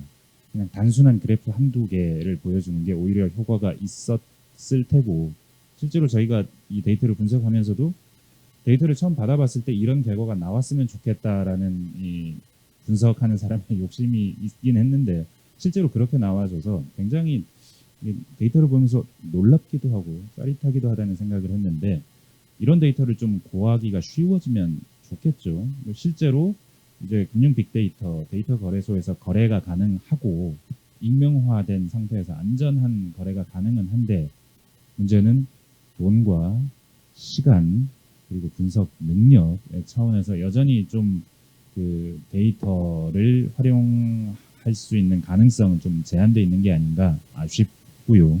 다만 아까도 말씀드렸지만 저희가 긴급재난지원금의 효과가 일시적인 것 같다. 그리고 있긴 있었던 것 같다. 이 정도의 러프한 추론밖에 못했거든요. 근데 뭐 몇 가지 변수를 통제할 수 있다면, 그리고 이 효과가 승수가 어느 정도 되는지, 100원을 썼을 때 얼마만한 내수 경제 파급 효과가 있는지, 이런 부분들도 충분히 이 데이터로부터 분석할 수 있을 거라고 생각하는데, 그런 부분들을 연구자분들이 좀 해주실 수 있다면 좋지 않을까 하는 생각이 듭니다. 네, 답변 감사드립니다. 제가 기자님을 섭외하게 된 이유도 보도하신 내용을 보고 데이터를 좀 하시는 분들이 굉장히 다 감명을 많이 받으셔서 굉장히 좋은 사례였다라고 얘기를 해주셔서 저도 이제 그 기사를 보고 섭외를 드렸는데, KBS 사장님께 조금 이 데이터 관련된 전문가분들 쓸 수 있는 예산을 좀 늘려달라고 여기 지금 오늘 접속해 계신 분들이 댓글도 많이 남겨주시고, 네, 그러면 아마 지금 하시고 싶으신 분석을 조금 더 본격적으로 하실 수 있지 않을까 생각이 들고요. 그러면 이제 Q&A 세션으로 바로 넘어갈 텐데요. 저희가 지금 실시간으로 질문을 주신 분도 있고 사전에 Q&A를 받은 것도 있습니다. 사전 Q&A 중에서 몇 가지를 먼저 여쭤보고 그 다음에 실시간 Q&A로 바로 진행하도록 하겠습니다. 사전 Q&A 중에서 좀 같이 볼만한 내용들을 몇 가지만 여쭤볼 텐데요. 먼저 이건 아마도 이제 서 기자님께서 답변해 주실 수 있을 것 같은데, 첫 번째 질문은 현재 내수 시장의 회복이 가장 빠른 부분과 가장 느린 부분은 어디인가요? 그리고 이 둘 간의 회복 속도가 차이가 나는 이유가 어떤 것인가요? 라고 질문해 주셨는데요. 지금 분석을 하고 지금 현재까지도 조금 꾸준히 분석을 하고 계신다고 하셨는데, 네. 가지고 계신 데이터를 기반으로 답변하실 수 있는 만큼만 인사이트를 주시면 좋겠습니다. 전체적인 추이는 처음에 보여드렸던 그 데이터에서 크게 달라지지 않았습니다. 발제 화면을 같이 좀 보여주시면 도움이 될 것 같습니다. 슬라이드 쇼를 켜면 되나요? 네. 이 흐름이 초기 흐름이고요. 우리나라도 거의 동일하게 나타나는 흐름이고요. 뉴욕타임스 기사입니다만. 여기 밑에 우하단에 있는 그래프가 한 4월 말 정도까지의 흐름이었는데 이 흐름 자체는 변하지 않습니다. 전반적으로 마트, 편의점 쪽은 좀 괜찮고요. 여행업, 스포츠업이 전반적으로는 안 좋습니다. 다만 아까도 봤지만 스포츠 중에서도 자전거는 굉장히 지금 상황이 여전히 지금도 좋습니다. 많이 좋고요. 그래서 사실 이 보도를 한 게 5월 초였는데 만약에 그때 제가 국내 대표적인 자전거 업체 주식을 샀더라면 지금은 2배 이상이 되어 있다는 사실을 확인할 수 있을 텐데 그 생각을 한 며칠 전에 했습니다. 왜 그렇게 되느냐? 여기서 가장 크고 강력한 독립 변수는 당연히 코로나19입니다. 지금도 여전히 내수 시장 소비를 지배하고 있고, 그런데 아까도 보여드렸지만 저희가 지금 이게 거의 가장 최신 데이터인데 왼쪽 그래프의 빨간 줄을 보시면요. 긴급재난지원금 당시에 전년 동기 수준을 상회하는 수준으로 회복을 했다가 그 뒤로 꾸준히 꺾여버리는 걸 보실 수 있을 겁니다. 매출이 작년 수준을 유지하는 유지하는 업종, 아까도 설명을 드렸는데 뭐 식료품 업종 이런 부분들은 틀림없이 회복이 됐고 그리고 오히려 더 좋습니다. 사람들이 외식을 하지 않으니까요. 근데 여행을 안 가기 때문에 여행 업종은 여전히 제주도가 회복됐다고는 했지만 여전히 어려운 상태고 특히 여행사들이 어렵습니다. 여행사들은 대체로 항공권을 구매 대행해주거나 해외 여행 상품을 파는데 지금 해외 여행 상품이 아마 판매가 거의 없을 거거든요. 그런 의미에서 좀 타격을 받는 업종은 여전히 그럴 수밖에 없고 그리고 간헐적으로 터지는 뭐 집단 발병, 집단 확진 사태 여기 오른쪽 그래프에 보시면 용산 저때 그 클럽발 집단 감염 때 저렇게 뚝 떨어져 버리는 거 확인할 수 있고 그 뒤로도 저희가 여기 오른쪽 그래프에 보면 광주 지금 상황 보여드렸죠. 광주는 지금이 가장 소비가 최악인 시점입니다. 다른 지역도 코로나19가 지역적으로 확산됐다라는 말이 들리면 바로 소비가 위축됩니다. 이런 상황을 극복한다는 건 사실은 정책으로 극복한다는 건 한계가 있습니다. 그런데 가만히 그래서 뭐 소비 쿠폰 저희가 기사를 썼을 때 이런 댓글들이 달려서 그러면 지금 코로나 확진되는데 여행 가라는 소리니 아니면 뭐 영화관을 지금 가라는 소리니 위험을 감수하고 가라는 얘기니 라는 종류의 비판하는 그 종류의 반응들이 있습니다. 근데 중요한 건 이걸로 인해 우리 소비 행태가 완전히 바뀌어 버린다면 경제에 미치는 충격은 점점 더 심해질 것이고 경제는 심리이기 때문에 심리가 위축돼 버리면 회복시킬 방법이 없고 계속해서 디플레 압력에 빠져버리고 난 다음에는 백약이 무효거든요. 우린 다양한 정책을 하긴 해야 하는데 그 정책과 코로나19라는 가장 큰 역대급의 어떤 경제 외생적인 독립 변수 사이에 어떻게 정책을 통해서 극복해 나갈까 하는 문제를 끊임없이 고민은 해야겠죠. 답을 못 드린 부분이 있나요? 네, 충분히 답이 된 것 같습니다. 네, 그 오픈데이터 포럼을 함께 하시면 앞으로 뭐 지금 방금 주식 얘기도 해주셨는데 앞으로 떠오르는 주식 코로나19의 수혜 받는 그런 상황도 아실 수 있게 되니까요. 주변에 많이 좀 좋아요, 구독을 좀 요청해 주시고요. 지금 실시간으로 링크 좀 보내주시면 고맙겠습니다. 네, 두 번째로는 김학래 교수님께 질문을 좀 드릴 텐데 이제 환경 쪽 아까 얘기를 좀 하다 마셔서 또 사전 질문 중에 이제 코로나 사태로 인해 이제 환경이 좋아졌다라는 기사들을 많이 봤는데 데이터로 확인이나 증명이 가능한 부분인가요? 라는 질문을 해주신 분이 계십니다. 뭐 미세먼지나 뭐 쓰레기 관련해서 지금 그 작업하신 아카이브 자세하게 나와 있는 것 같은데요. 그 화면을 같이 보면서 보시면 아까 좀 생략이 된 부분이라서요. 네.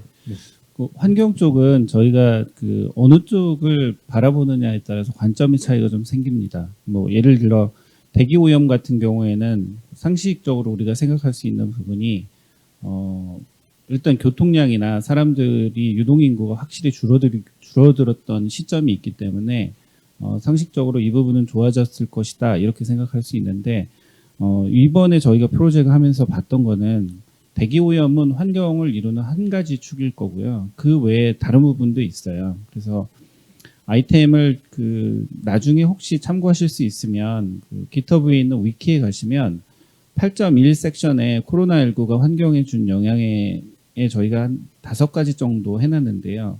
예를 들어 대기 오염은 완화가 됐는데 아까 제가 잠깐 소개해 드렸듯이 과연 이 대기 오염이라는 것이 코로나19에 직접적인 영향을 받으면서 감소했느냐, 사실 거기에 유의미한 결과를 찾긴 했지만 그게 인과관계가 완벽하게 성립한다 이렇게 주장하기는 좀 어려울 것 같아요. 그러니까 데이터는 저희가 조금 더 그런 데이터들을 분석을 해야 될 것 같고, 그 외에 폐기물에 대한 부분은 폐기물은 분명히 증가를 했거든요. 그래서 데이터 분석 부분에서도 보시면 수원시에 관련되어 있는 데이터를 저희가 좀 분석을 해놨어요. 근데 여전히 이 데이터는 코로나19가 발생을 해서 1월부터 한 7월까지로 보면 1, 4분기 정도의 데이터에 한정이 되기 때문에 그 뒤의 데이터를 계속 수집하고 그 데이터로 인해서 이제 해석할 수 있는 부분까지는 확장을 할 필요가 있고요. 그 외에 이렇게 생긴 폐기물이 해양 생태계에 영향을 줬는지 이런 부분도 저희가 분석을 해봤었고,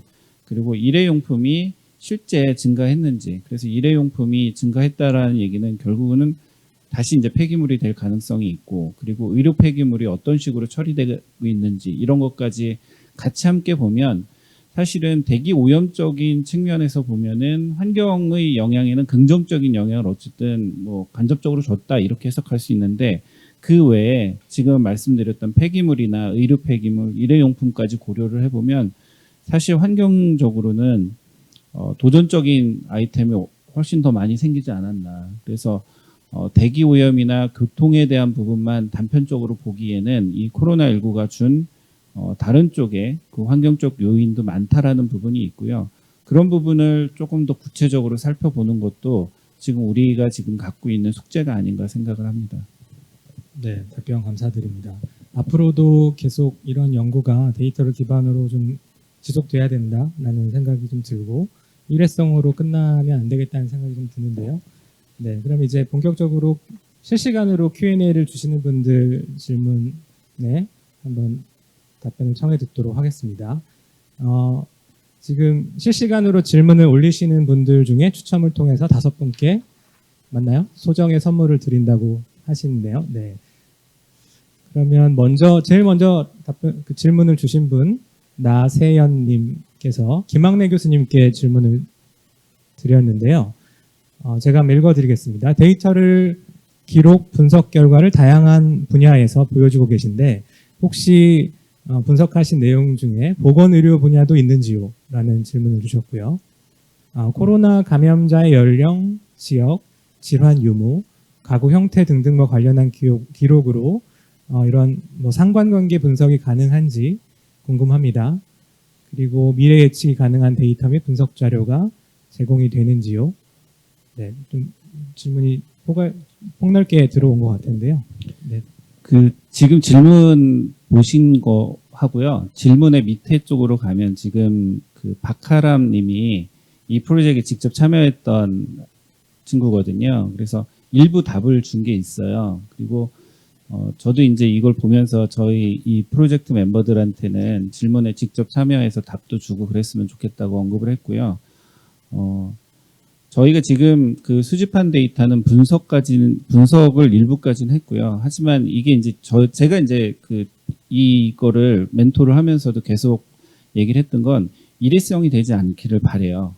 왜냐하면 코로나19라는 게 지금 끝나지가 않았고, 그리고 코로나19가 우리가 이제 뭐 백신이나 이런 게 나와서 마감이 된다 해도 이 상황과 우리가 겪었던 이 시기는 분명 언젠가 다시 한번 다른 형태로 사용할 수도 있을 거고요. 참고가 될 거거든요. 그래서 단순히 기록으로 남기는 게 목표가 아니라 이 기록으로 남긴 것들이 계속 업데이트 되면서 다른 분석이나 우리가 어딘가에서 다시 쓸 수 있는 환경을 만드는 게 이제 저희는 중요한 목표라고 이제 잡았었던 거고, 이쪽에서도 이제 계속 언급이 나오는데 사실 이제 확진 현황 이런 데이터는 정부가 공개를 하고 있고요. 다만 그 확진 현황에 대한 부분이 질문하신 것처럼 좀 디테일로요.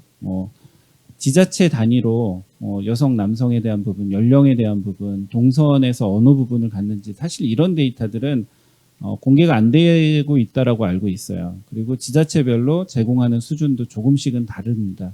그래서 그런 부분들을 우리가 함께 논의해 볼 필요는 있습니다. 어디까지 데이터를 구축할 거고 어디까지 공개할 것인지. 지금은 이제 정부에서 주는 그 데이터에 한정이 되어 있는데 사실 이 기록이라고 얘기를 드렸지만 이 시기가 지나가고 나면 사실 데이터를 어떤 식으로 우리가 다시 재활용할 것인지 구축된 것들을 어떻게 공개할 것인지 이건 또 다른 주제가 되거든요. 그래서 지금 사건이 일어나고 있기 때문에 지금 이 사건에 대해서 필요한 데이터를 빨리빨리 정의하고 정부한테 요청하는 것도 필요하고요.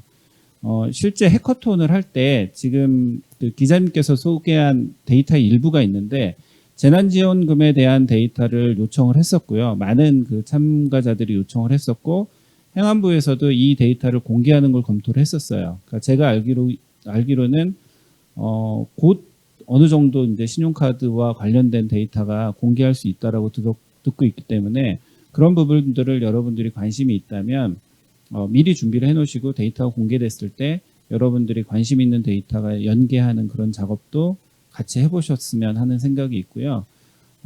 지금 그 박하람님이 언급을 한 것처럼 사실은 그 기자님도 이제 회기 분석 정도로 했으면 좋겠다 이런 언급을 잠깐 해주셨는데 처음에 저희도 회기 분석이라는 걸 고민을 했는데 사실은 회기 분석을 하기에는 조금 부족한 데이터 때문에 상관관계 분석으로 이렇게 변환시킨 그런 사례도 있는데 그 부분은 직접 이 프로젝트에서 그 전체를 다 봤던 하람님이 설명을 해주는 게 훨씬 더 정확합니다.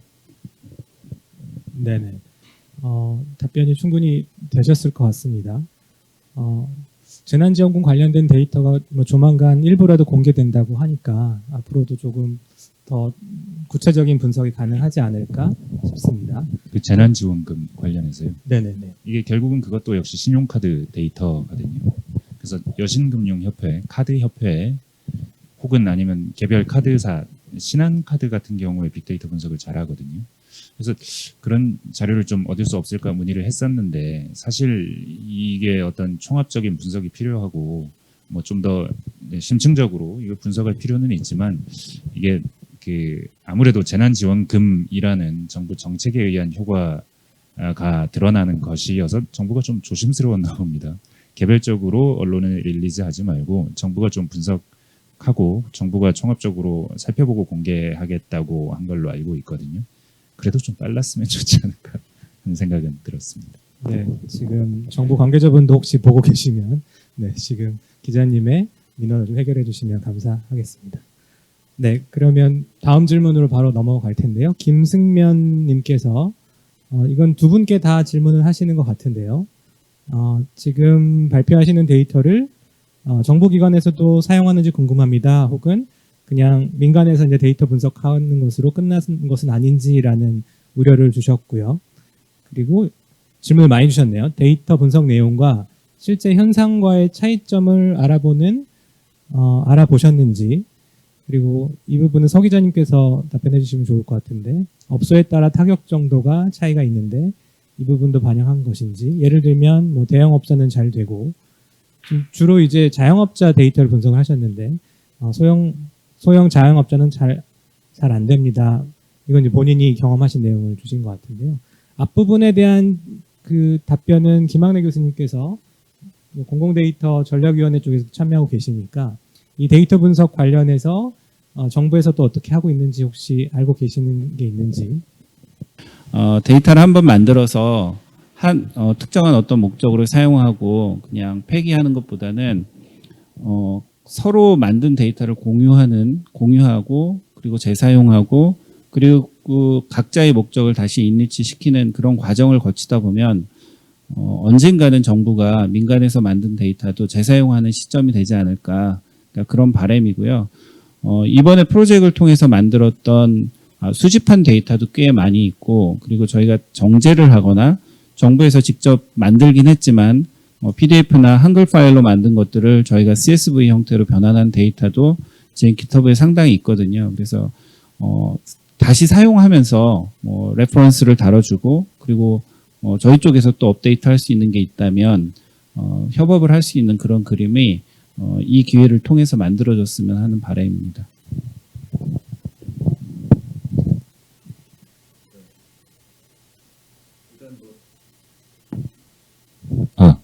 네.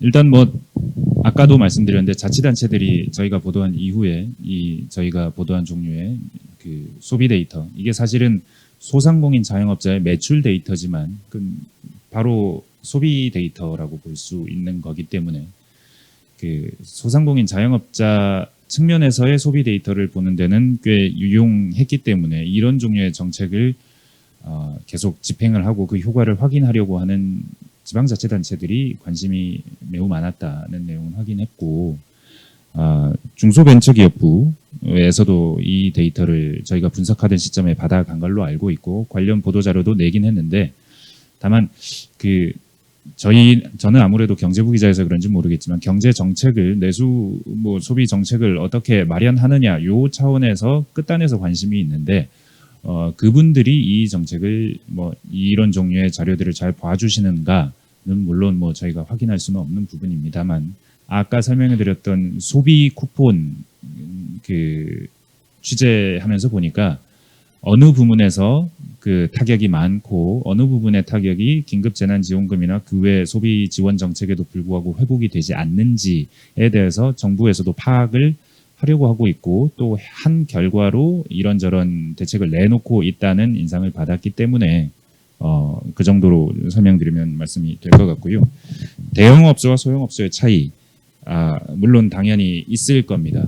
근데 이게 꼭 대형업소와 대형업소는 비교적 회복이 빠르고 소형업소는 느리다라고 말하기는 어려운 것이, 아까도 데이터를 보여드렸지만 동네 마트가 잘 됐다는 부분, 동네 마트가 아마도 이번 코로나19 이후에 아니면 긴급재난지원금 이후에 가장 수혜 업종일 텐데, 긴급재난지원금 이후에 수혜 업종이 된 이유는 단순합니다. 원래 대형마트에서 장 보던 사람들이 재난지원금 쓰려고 동네 마트에 간 겁니다. 그런 종류의 어떤 대체 효과가 발생합니다.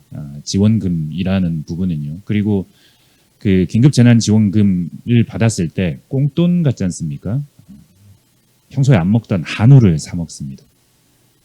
그러면 다른 어떤 소비를 하지 않겠죠. 그리고 다른 종류의 스포츠 활동을 하지 않는 대신 자전거를 사고 혼자서 할 수 있는 스포츠 용품을 사러 갑니다. 그런 종류의 그 변화는 있겠죠. 이건 꼭 대형과 소형으로 구분되는 변화는 아닐 거고요. 그리고 저희가 소개드린 데이터는 반복해서 말씀드리지만 자영업자와 소상공인 데이터입니다. 심지어 여기는 중소기업의 매출도 들어가 있지 않고요. 대기업은 당연히 없습니다. 백화점 매출 없고요. 쿠팡 이런 데 매출도 없습니다. 그 말은 저희 데이터는 어느 정도는 작은 업체들을 충분히 반영하고 있는 데이터라는 설명을 드릴 수 있을 것 같고요. 전체적인 부분은 여신금융협회에서 한 달에 한 번씩 제공할 수 있는 그 데이터, 아까도 설명드렸는데 시차가 좀 있어서 즉시 보긴 어렵지만 그 신용카드 데이터가, 우리나라는 신용카드 사용률이 매우 높은 나라이기 때문에 내수 소비 흐름을 충분히 반영할 수 있을 거라고 생각합니다. 그리고 총합과 현실의 괴리가 있다. 네, 언제나 그렇고 그 부분은 이런 종류의 단 하나의 이론과 단 하나의 추세의 선을 가지고 설명할 때는 언제나 그 괴리를 어떻게 막을 방법은 없습니다. 다만 이렇게 흐름을 봄으로써 전반적인 어떤 방향을 살펴볼 수 있다는 측면에서 의미가 있다 정도로 저희 분석의 의미는 제한하면 되지 않을까 생각합니다. 네. 이제는 마이크 잘 들리시는 거죠? 네네. 답변 충분히 되셨을 것 같고, 그러니까 빅데이터라고 하셨는데 굉장히 많은 수억 건 이상의 데이터를 분석을 했기 때문에 괴리를 좀 줄일 수 있지 않을까라는 기대를 해보고요. 계속 질문을 이어나가면 서 기자님께 다시 질문이 들어왔는데, 경제적으로 타격받는 분야 외에 예를 들면 디지털 분야 등 소비 상승 분야에 대한 부분도 이 데이터로 모니터링 가능하셨는지, 그리고 이로 인한 고용 측면에서 또 질문 주셨는데요. 고용 창출 분야에 대한 기자님의 견해를 여쭙습니다. 라는 질문이 있는데요. 이 부분도 가능하신가요? 네. 디지털 저희가 여기 카테고리별로 쭉 전체 항목을 받아보면서 좀 이해가 안 되는 부분들은 업체 쪽에 어떻게 이걸 분류하고 있는지를 물어보기도 했습니다만 디지털이나 비대면 판매하는 종류의 업종이라고 분류되어 있는 곳도 있는데 그 모수가 작을 수도 있고 그때그때 그 변동폭이 너무 커서 이걸 어떻게 대표성 있는 상태로 소개하기는 좀 어렵겠다는 생각은 들었습니다. 그래서 이 데이터는 기본적으로 오프라인에서 장사를 영업을 하시는 매장이 있는 분들의 데이터이기 때문에 그런 부분은 제한되는 측면은 있습니다. 다만 소개를 안 드린 부분이 배달 데이터입니다.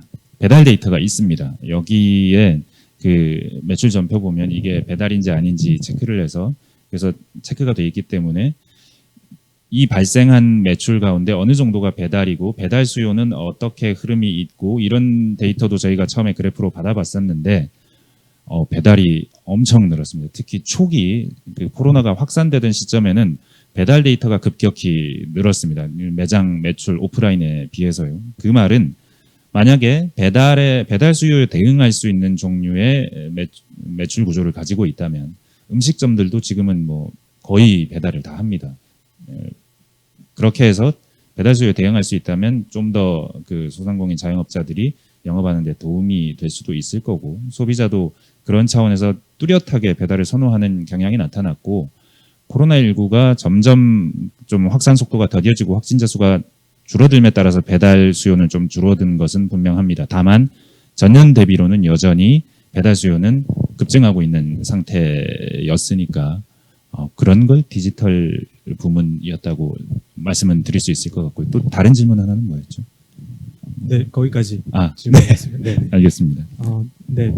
배달 쪽을 이제 디지털 쪽으로 분석하신 데이터 중에서는 배달 쪽 관련된 데이터를 디지털로 보실 수 있을 것 같고요. 그리고 그 다음 질문은 몇 개월 단위로 업데이트 하시는지는 아까 기자님께서 말씀을 해주신 것 같아서 생략하도록 하고요. 그리고 박하란 님이라는 그 교수님 팀에 계시는 분께서 답변을 자세하게 지금 일부 주셨는데 참고하시면 될 것 같고요. 네. 그리고 다음 질문은 이 부분은 뭐 답변이 가능하신지 긴급 재난금으로 매출이 증가하는 업종과 효과가 미비한 업종이 발생하는데 그 이유가 무엇인지 궁금합니다. 뭐 분석이 가능하신 범위에서 답변해 주시면 인간의 소비 행태가 변하기 때문이겠죠. 그 더 이상 그 야외에서 아니면 그 집 밖에서 시내에서 하는 활동이 지금은 굉장히 위축돼 있는 상황이고 그렇기 때문에 그 소비라는 것이 딱 음식을 먹으면 음식만 먹으러 가는 게 아니고 백화점을 가면 백화점에서 물건만 사는 게 아니고 밥을 먹으러 갔다가 오는 길에 옷을 하나 사기도 하고 옷을 사러 갔다가 밥을 먹고 오기도 하고 호떡도 먹고 뭐 이런저런 그 소비를 합니다. 그래서 소비라는 건 연결돼 있는데 아까도 설명드렸지만 그 소비의 흐름이 행태가 뭐 자전거 설명드렸던 부분 한번 떠올려 보면 저희도 이 데이터를 보고 처음에 놀랐습니다. 처음에 스포츠 업종이 가장 어쩌면 여행보다도 초반에는 안 좋게 나와서 왜 그런가를 세부 업종별로 그 데이터를 그래프로 그려봤더니 뭐 하나가 탁 튀어오르는 게 있는데 그게 자전거였어요. 저는 자전거는 잘 팔렸을 거라는 상상을 못했는데 근데 막상 자전거 데이터가 이렇게 높아져서 뭐 현장에서 취재를 해보니 실제로 자전거를 매우 많이 사더라, 거의 자전거 광풍이더라 하는 상황이 확인이 됐는데 주변에도 자전거 사신 분 많으실 거예요. 재난지원금의 효과는 이게 일시적인 그 소비 지출을 할 수 있는 여력이 생긴 것이기 때문에 그 일부 전문가들은 그 내구재 소비가 늘어날 수 있다라고 하고요. 뭐 자전거도 일종의 준내구재라고 볼 수 있을 것 같고요. 긴급재난지원금으로 인해서 한우 같은 일회성 소비, 무슨 특별한 일 있을 때 먹던 그 음식, 특별한 일 있을 때 하던 이벤트, 뭐 이런 쪽에 효과가 좀 있었을 테고, 특히 아까도 말씀드렸던 동네마트 경우에는 재난지원금으로 인해서 대체 효과가 발생한 뭐 차원이 있을 테고, 긴급재난지원금으로 인해서 생기는 대체 효과 혹은 사람들의 행태가 변함으로 인해서 사람들의 소비 패턴이 바뀌는 부분, 여기에 더해서 코로나19로 인해서 기피하게 되는 부분, 이런 부분에서 업종 간 효과가 달라지고 동일한 고른 효과가 나지 않는 것 같은데, 사실 이건 저희가 금융에 있다 보니까 주식시장 요즘 흐름을 보면 오르는 업종만 오르고 안 가는 업종은 죽어도 안 가거든요. 그게 아마 산업의 변화나 아니면 사람들의 소비 행태의 변화, 이런 부분들을 반영하는 것 아닌가 싶은 생각도 듭니다. 네, 충분히 답변이 되셨을 것 같습니다. 그리고 그 다음 질문은 김학래 교수님 팀에서 지금 답변을 주신 것 같은데, 재난 불평등 회귀 모형에 대한 저희 시청자분들께서 수준이 이 정도입니다. 방문 판매업과 콜센터 텔레마케팅 서비스업에 대하여 확진자 수와 회귀 개수가 유의미하게 나타났다고 하셨는데, 단순 회귀 모형을 적용하신 건가요? 아니면 유의 확률만 검토하시는 건가요? 이런 질문에 대해서 지금 답변이 충분히 되신 것 같아서 해결이 된 걸로. 그리고 방송이 몇 시까지인가요? 저희는 시청자분 한 분 남아 계실 때까지 끝까지 일단 4시까지 준비를 하고 있는데요. 지금 왔다 갔다 하는데 더 많이 오셨으면 좋겠습니다. 그리고 다음 질문은 이은성님 질문인데요. 코로나19 데이터 분석 사례를 정책 수립에 어떤 루트로 제공하고 적용하는지, 이 부분은 아까 김학래 교수님 답변을 좀 주신 것 같고, 비전문가인 다수의 대중에게 어떻게 어필할 수 있는지에 대해 궁금합니다. 데이터 분석 결과를 좀 일반인들도 알기 쉽게 설명을 해주는 그런 방법이 있는지, 이건 두 분께서 그냥 답변을 해주시면 좋을 것 같은데요. 일단은 데이터 저널리즘 쪽으로 접근하신 서 기자님께서 보도를 열심히 하신다는 답변을 주셨고, 보통 데이터 분석을 하면 저희는 지금 이제 트렌드가 데이터를 분석을 한 다음에 시각화를 연계를 하는 형태가 있는데, 이번에 저희 프로젝트 하면서 가장 공을 들였던 건 어떤 거냐면, 프로젝트에서 데이터를 분석한 사람이 해당하는 분석 결과를 본인의 말로 쓰는 것까지 진행을 했거든요. 그래서 GitHub에 가서 보시면 데이터를 분석한 다음에 분석한 시각화를 쭉 설명하는 그런 내용들이 있어요. 그래서 분석한 사람이 보통 데이터 분석을 할 때 문제를 정의하고, 그리고 그 문제를 해결한 다음에 가장 끝에 이제 프레젠테이션을 해야 되는데, 거기에는 이제 글쓰기도 이제 포함이 되거든요. 일반인들에게 와닿는 것들은 사실 이제 시각화하고 그걸 설명하는 단계에서 멋있는 그림이 필요한 게 아니라요.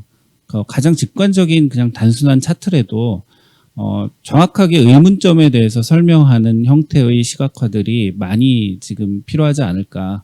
그러니까 지금은 너무 복잡하고 있어 보이는 그런 시각화만 우리가 관심이 있는 게 아닌가 하는 생각이 들거든요. 그리고 아까 저기 어디인가에서 이제 데이터 분석에 대한 그런 글이 있었는데, 그것도 저는 비슷하다고 봅니다. 그러니까 데이터 분석이라는 게 화려한 어떤 시각화를 요구하는 게 아니라, 데이터 분석 이전에 어떤 문제를 가지고 그 문제를 해결하기 위한 방법으로 데이터 분석을 하는 거기 때문에, 만약에 일반 사용자나 시민들이 내가 무엇이 궁금하다라는 문제 정의를 잘 한다라고 하면, 데이터 분석하는 분들께서 그 문제를 풀기 위해서 더 직관적으로 다가갈 수 있고, 그런 소통의 과정이 우리가 조금 한 단계 이제 데이터를 보는 한 단계 올라가는 그런 단계가 아닌가 생각이 합니다.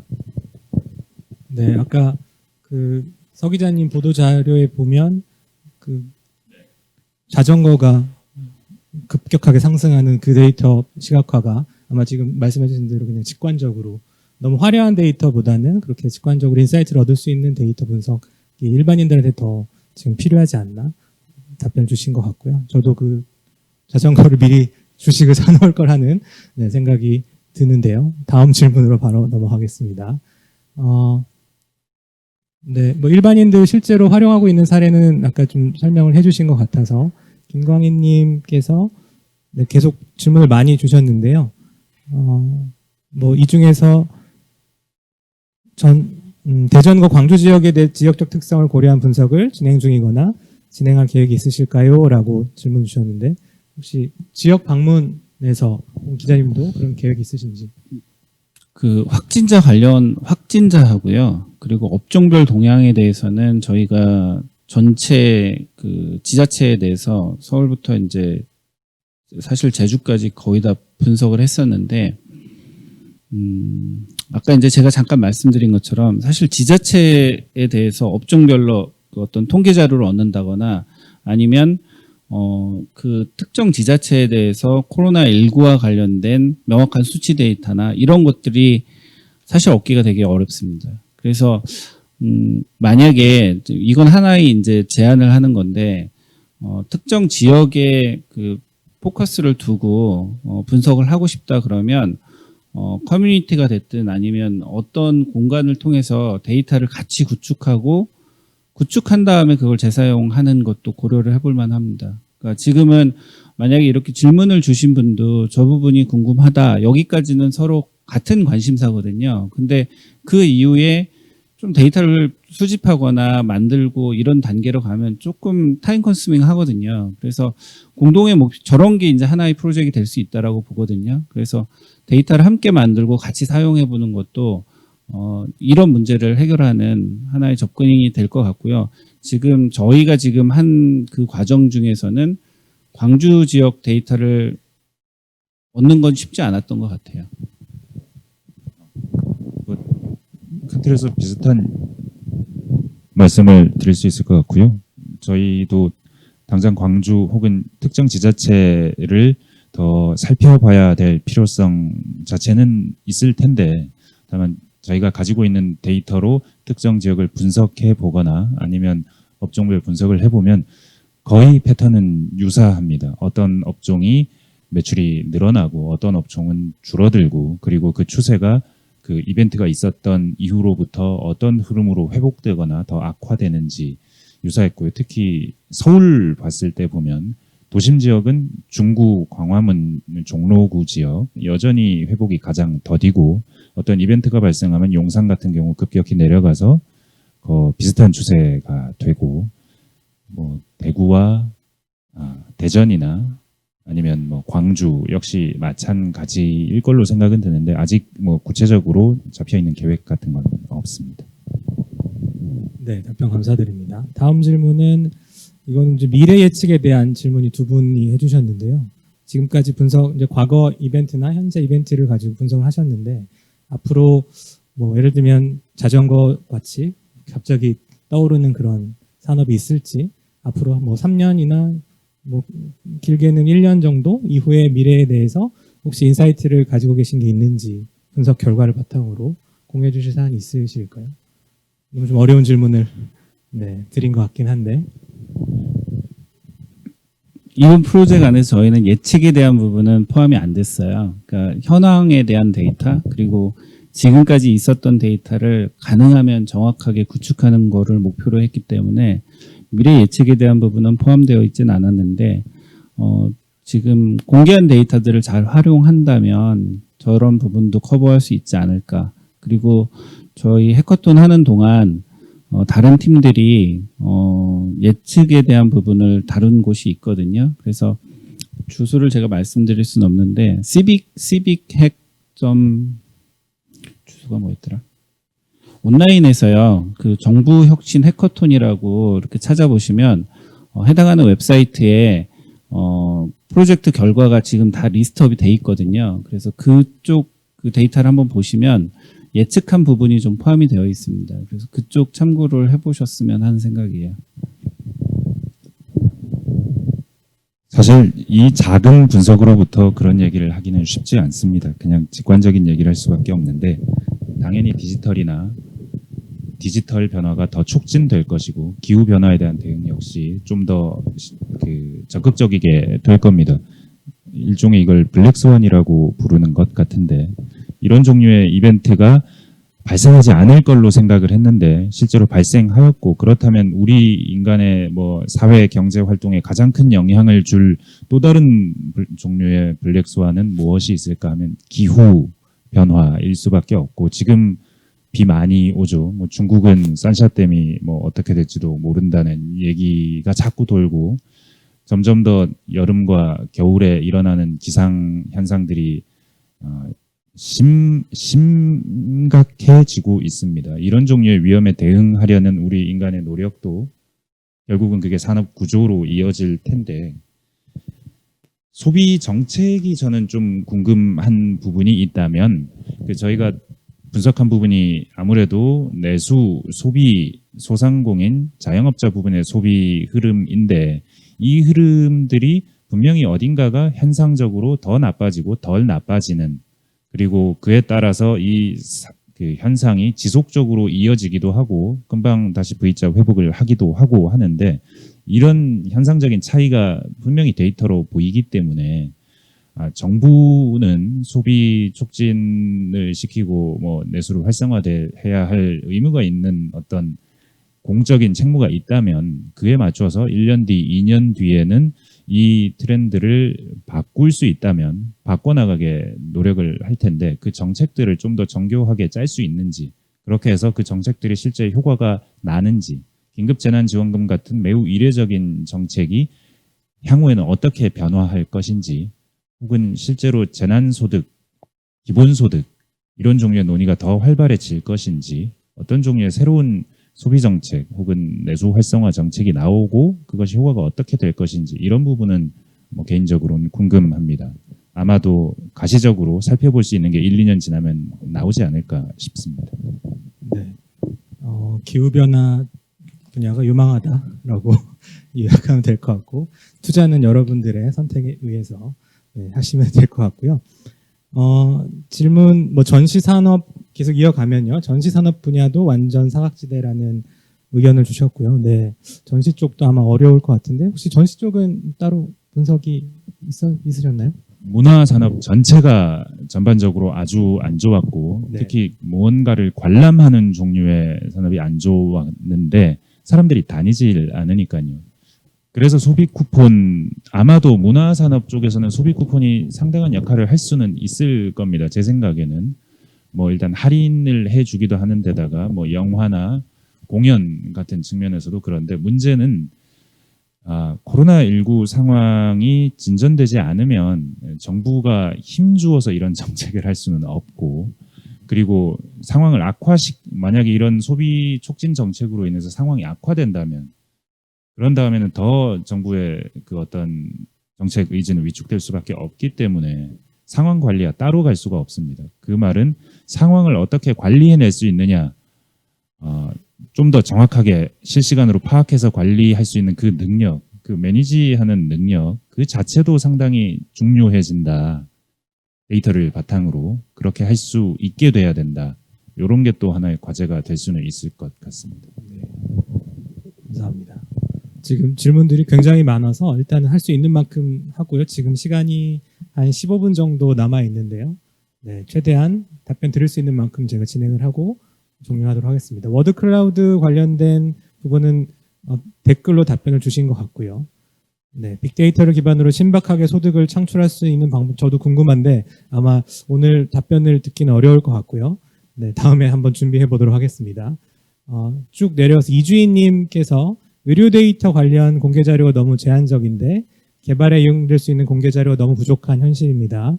의료 데이터 세분화에 대한 향후 전망은 어떻게 될까요? 혹시 의료 데이터 쪽에서 조금 주실 말씀이 있으신가요? 네, 김 교수님.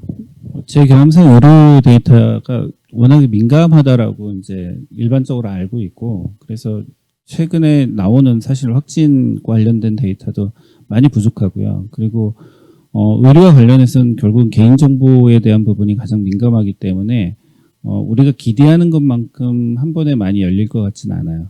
다만 데이터 3법이 통과가 되고 지금 이제 마이데이터와 관련돼서 복지부에서도 준비하는 게 있는 걸로 알고 있거든요. ISP를 지금 진행하고 있는데 그런 것들이 좀 진행이 활발하게 되면 향후에는 좀 정보가 그래도 공개되지 않을까. 사용할 수 있는 형태로 개방이 될 것 같은데 뭐 단시간 내에 지금 코로나19와 관련돼서 지금 질문하신 것처럼 의료 데이터를 연결해서 보기에는 제한점이 있다라고 생각이 듭니다.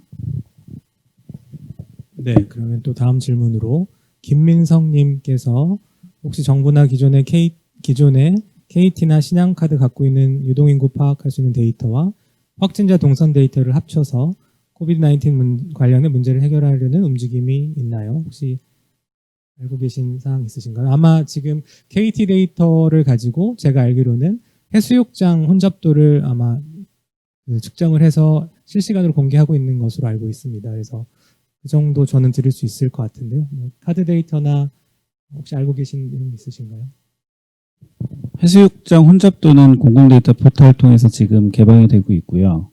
네, KT나 KT 유동인구와 비슷한 데이터는 서울시에서는 열린 데이터 광장 통해서 지금 2년 전부터 서비스하고 있는데 질문하신 것처럼 데이터를 연계하겠다 그러면 그 데이터는 직접 해야 될 것 같고요. 연계해서 제공하는 그런 데이터는 지금 있지는 않고요. 앞쪽에 있는 데이터들도 데이터는 한번 확인을 해보셔야 될 것 같아요. 그러니까 마음에 드는 그리고 충분한 그 정보를 갖고 있는지는 확인을 하는 게 지금 필요하다고 봅니다. 네, 한 이제 질문 두세 개 정도 소화를 하고 마무리해야 될 것 같은데요. 이 부분은 좀 중요한 것 같아서 김광희님께서 여러 번 질문 주셨는데 이 부분만 다시 한번 진행하겠습니다. 다양한 사람들이 데이터 분석을 시도를 했고 보도도 많이 나왔지만 잘못된 분석이 있었다면 이제 사회적 혼란을 야기할 수도 있었을 텐데 혹시 그런 사례가 있었는지 이런 혼란을 방지하는 방안이 또 있을지 네, 질문 주셨는데요. 혹시 뭐 이런 사안이 있을까요?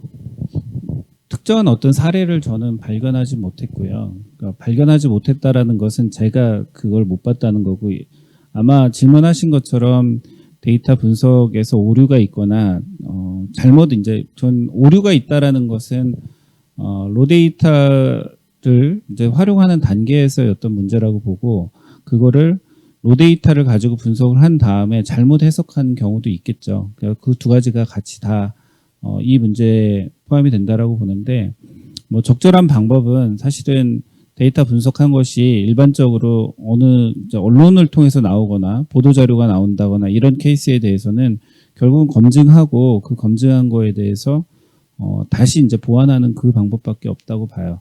물론 데이터를 분석하는 과정에서는 저도 이제 수업하는 과정에서 그런 얘기를 많이 하는데 지나치게 이제 결과를 만들어내기 위한 방법보다는 처음에 사용하는 데이터부터 꼼꼼하게 품질을 따져가고 그리고 그 데이터가 이 문제를 푸는데 꼭 필요한 데이터인지 그래서 이 위쪽에서 논의된 회귀 분석이냐 상관관계 분석이냐 이런 부분도 사실은 그런 단계였거든요. 그리고 가령 저희가 청원 데이터를 분석하는 그 사회팀에서 그 작업을 했었는데 처음에 문제를 설정하는 단계에서 저희가 여러 번 토의를 하는 동안 이런 얘기 했었어요.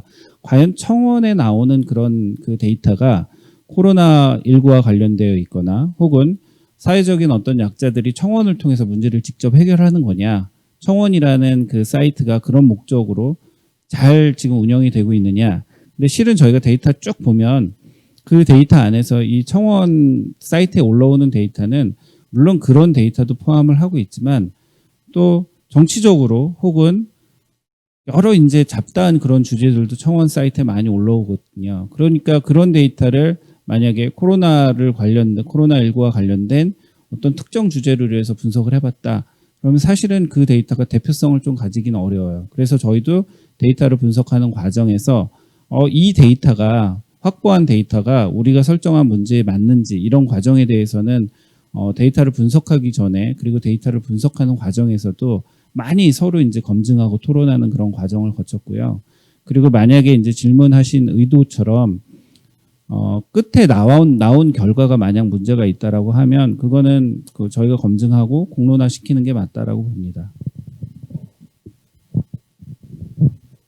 언뜻 떠오르는 어떤 잘못된 정보 하면 마스크를 어떻게 써야 하느냐, 마스크를 써야 하느냐 말아야 하느냐, 마스크를 쓴다면 어떤 방법으로 써야 하느냐 뭐 요거 관련해서 초기에 굉장히 얘기가 많았고 KF94가 가장 효과가 좋으냐, KF80은 효과가 없느냐 뭐 굉장히 많은 얘기들이 있었는데 전자레인지에 돌려도 되느냐, 전자레인지에 돌리면 세균이 없어지느냐, 말려서 쓰면 효과가 떨어지느냐, 의미가 있느냐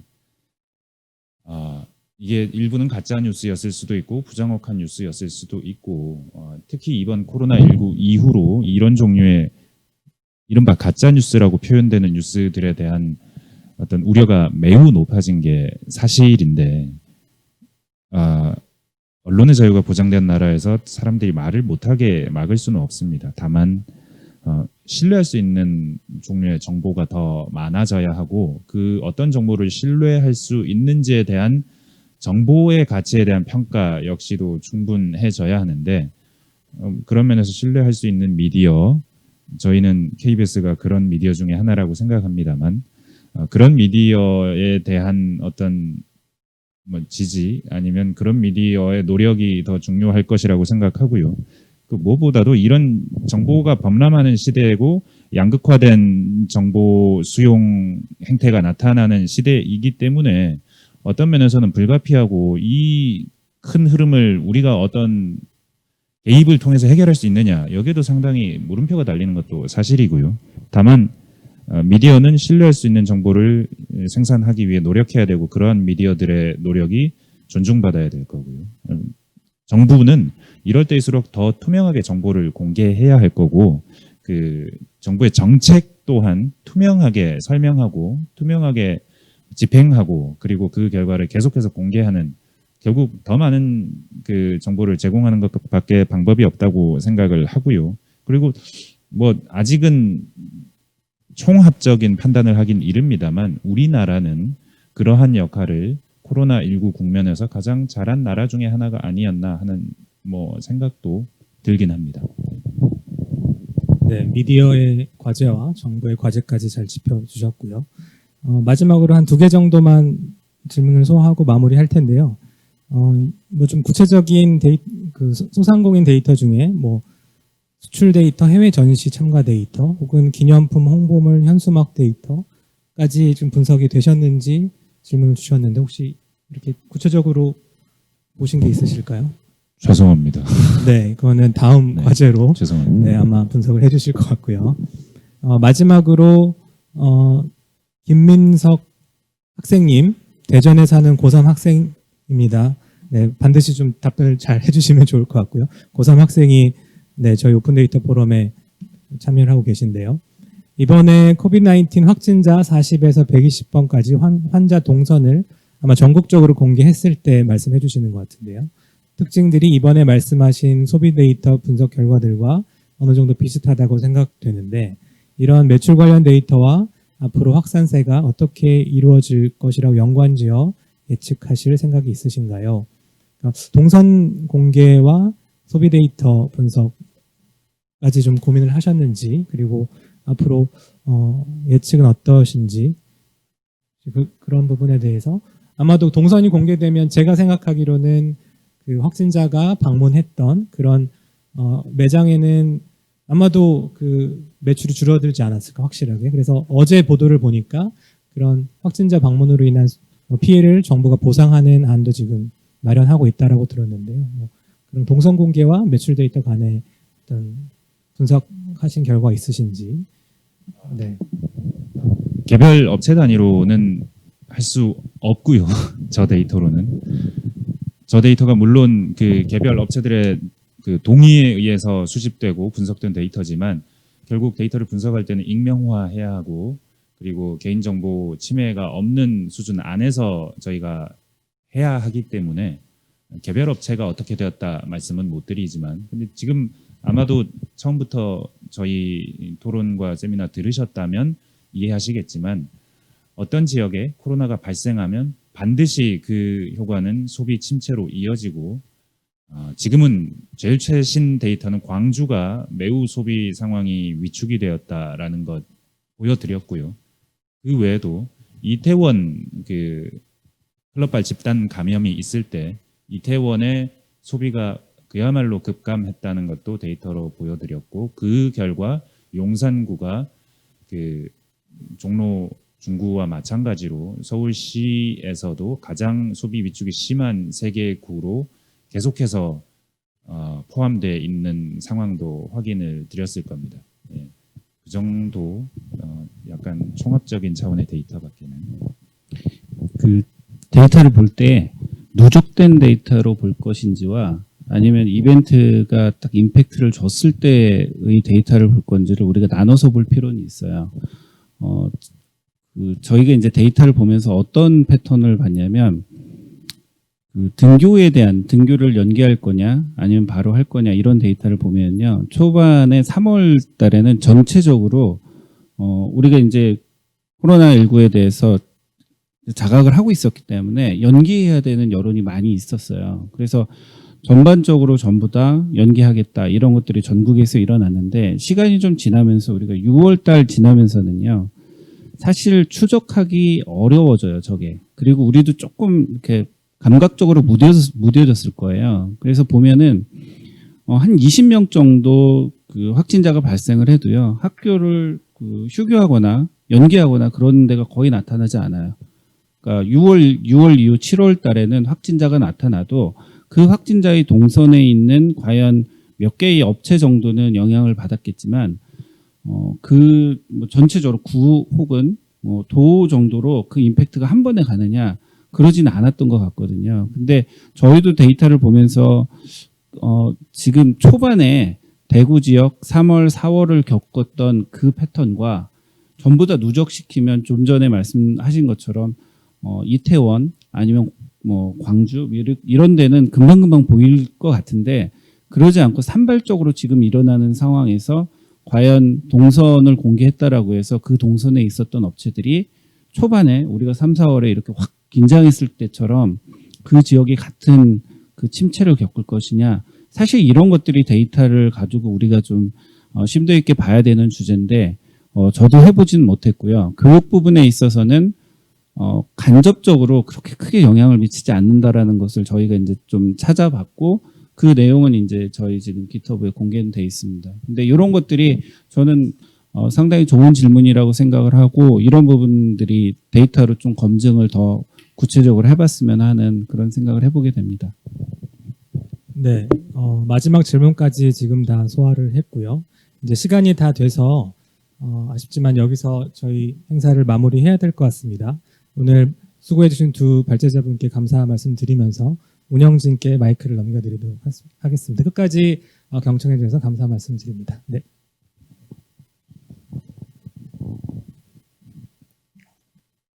네, 오랜 시간 동안 열띤 토론에 참여해주신 패널 여러분들과 청중 여러분들께 감사의 말씀드립니다.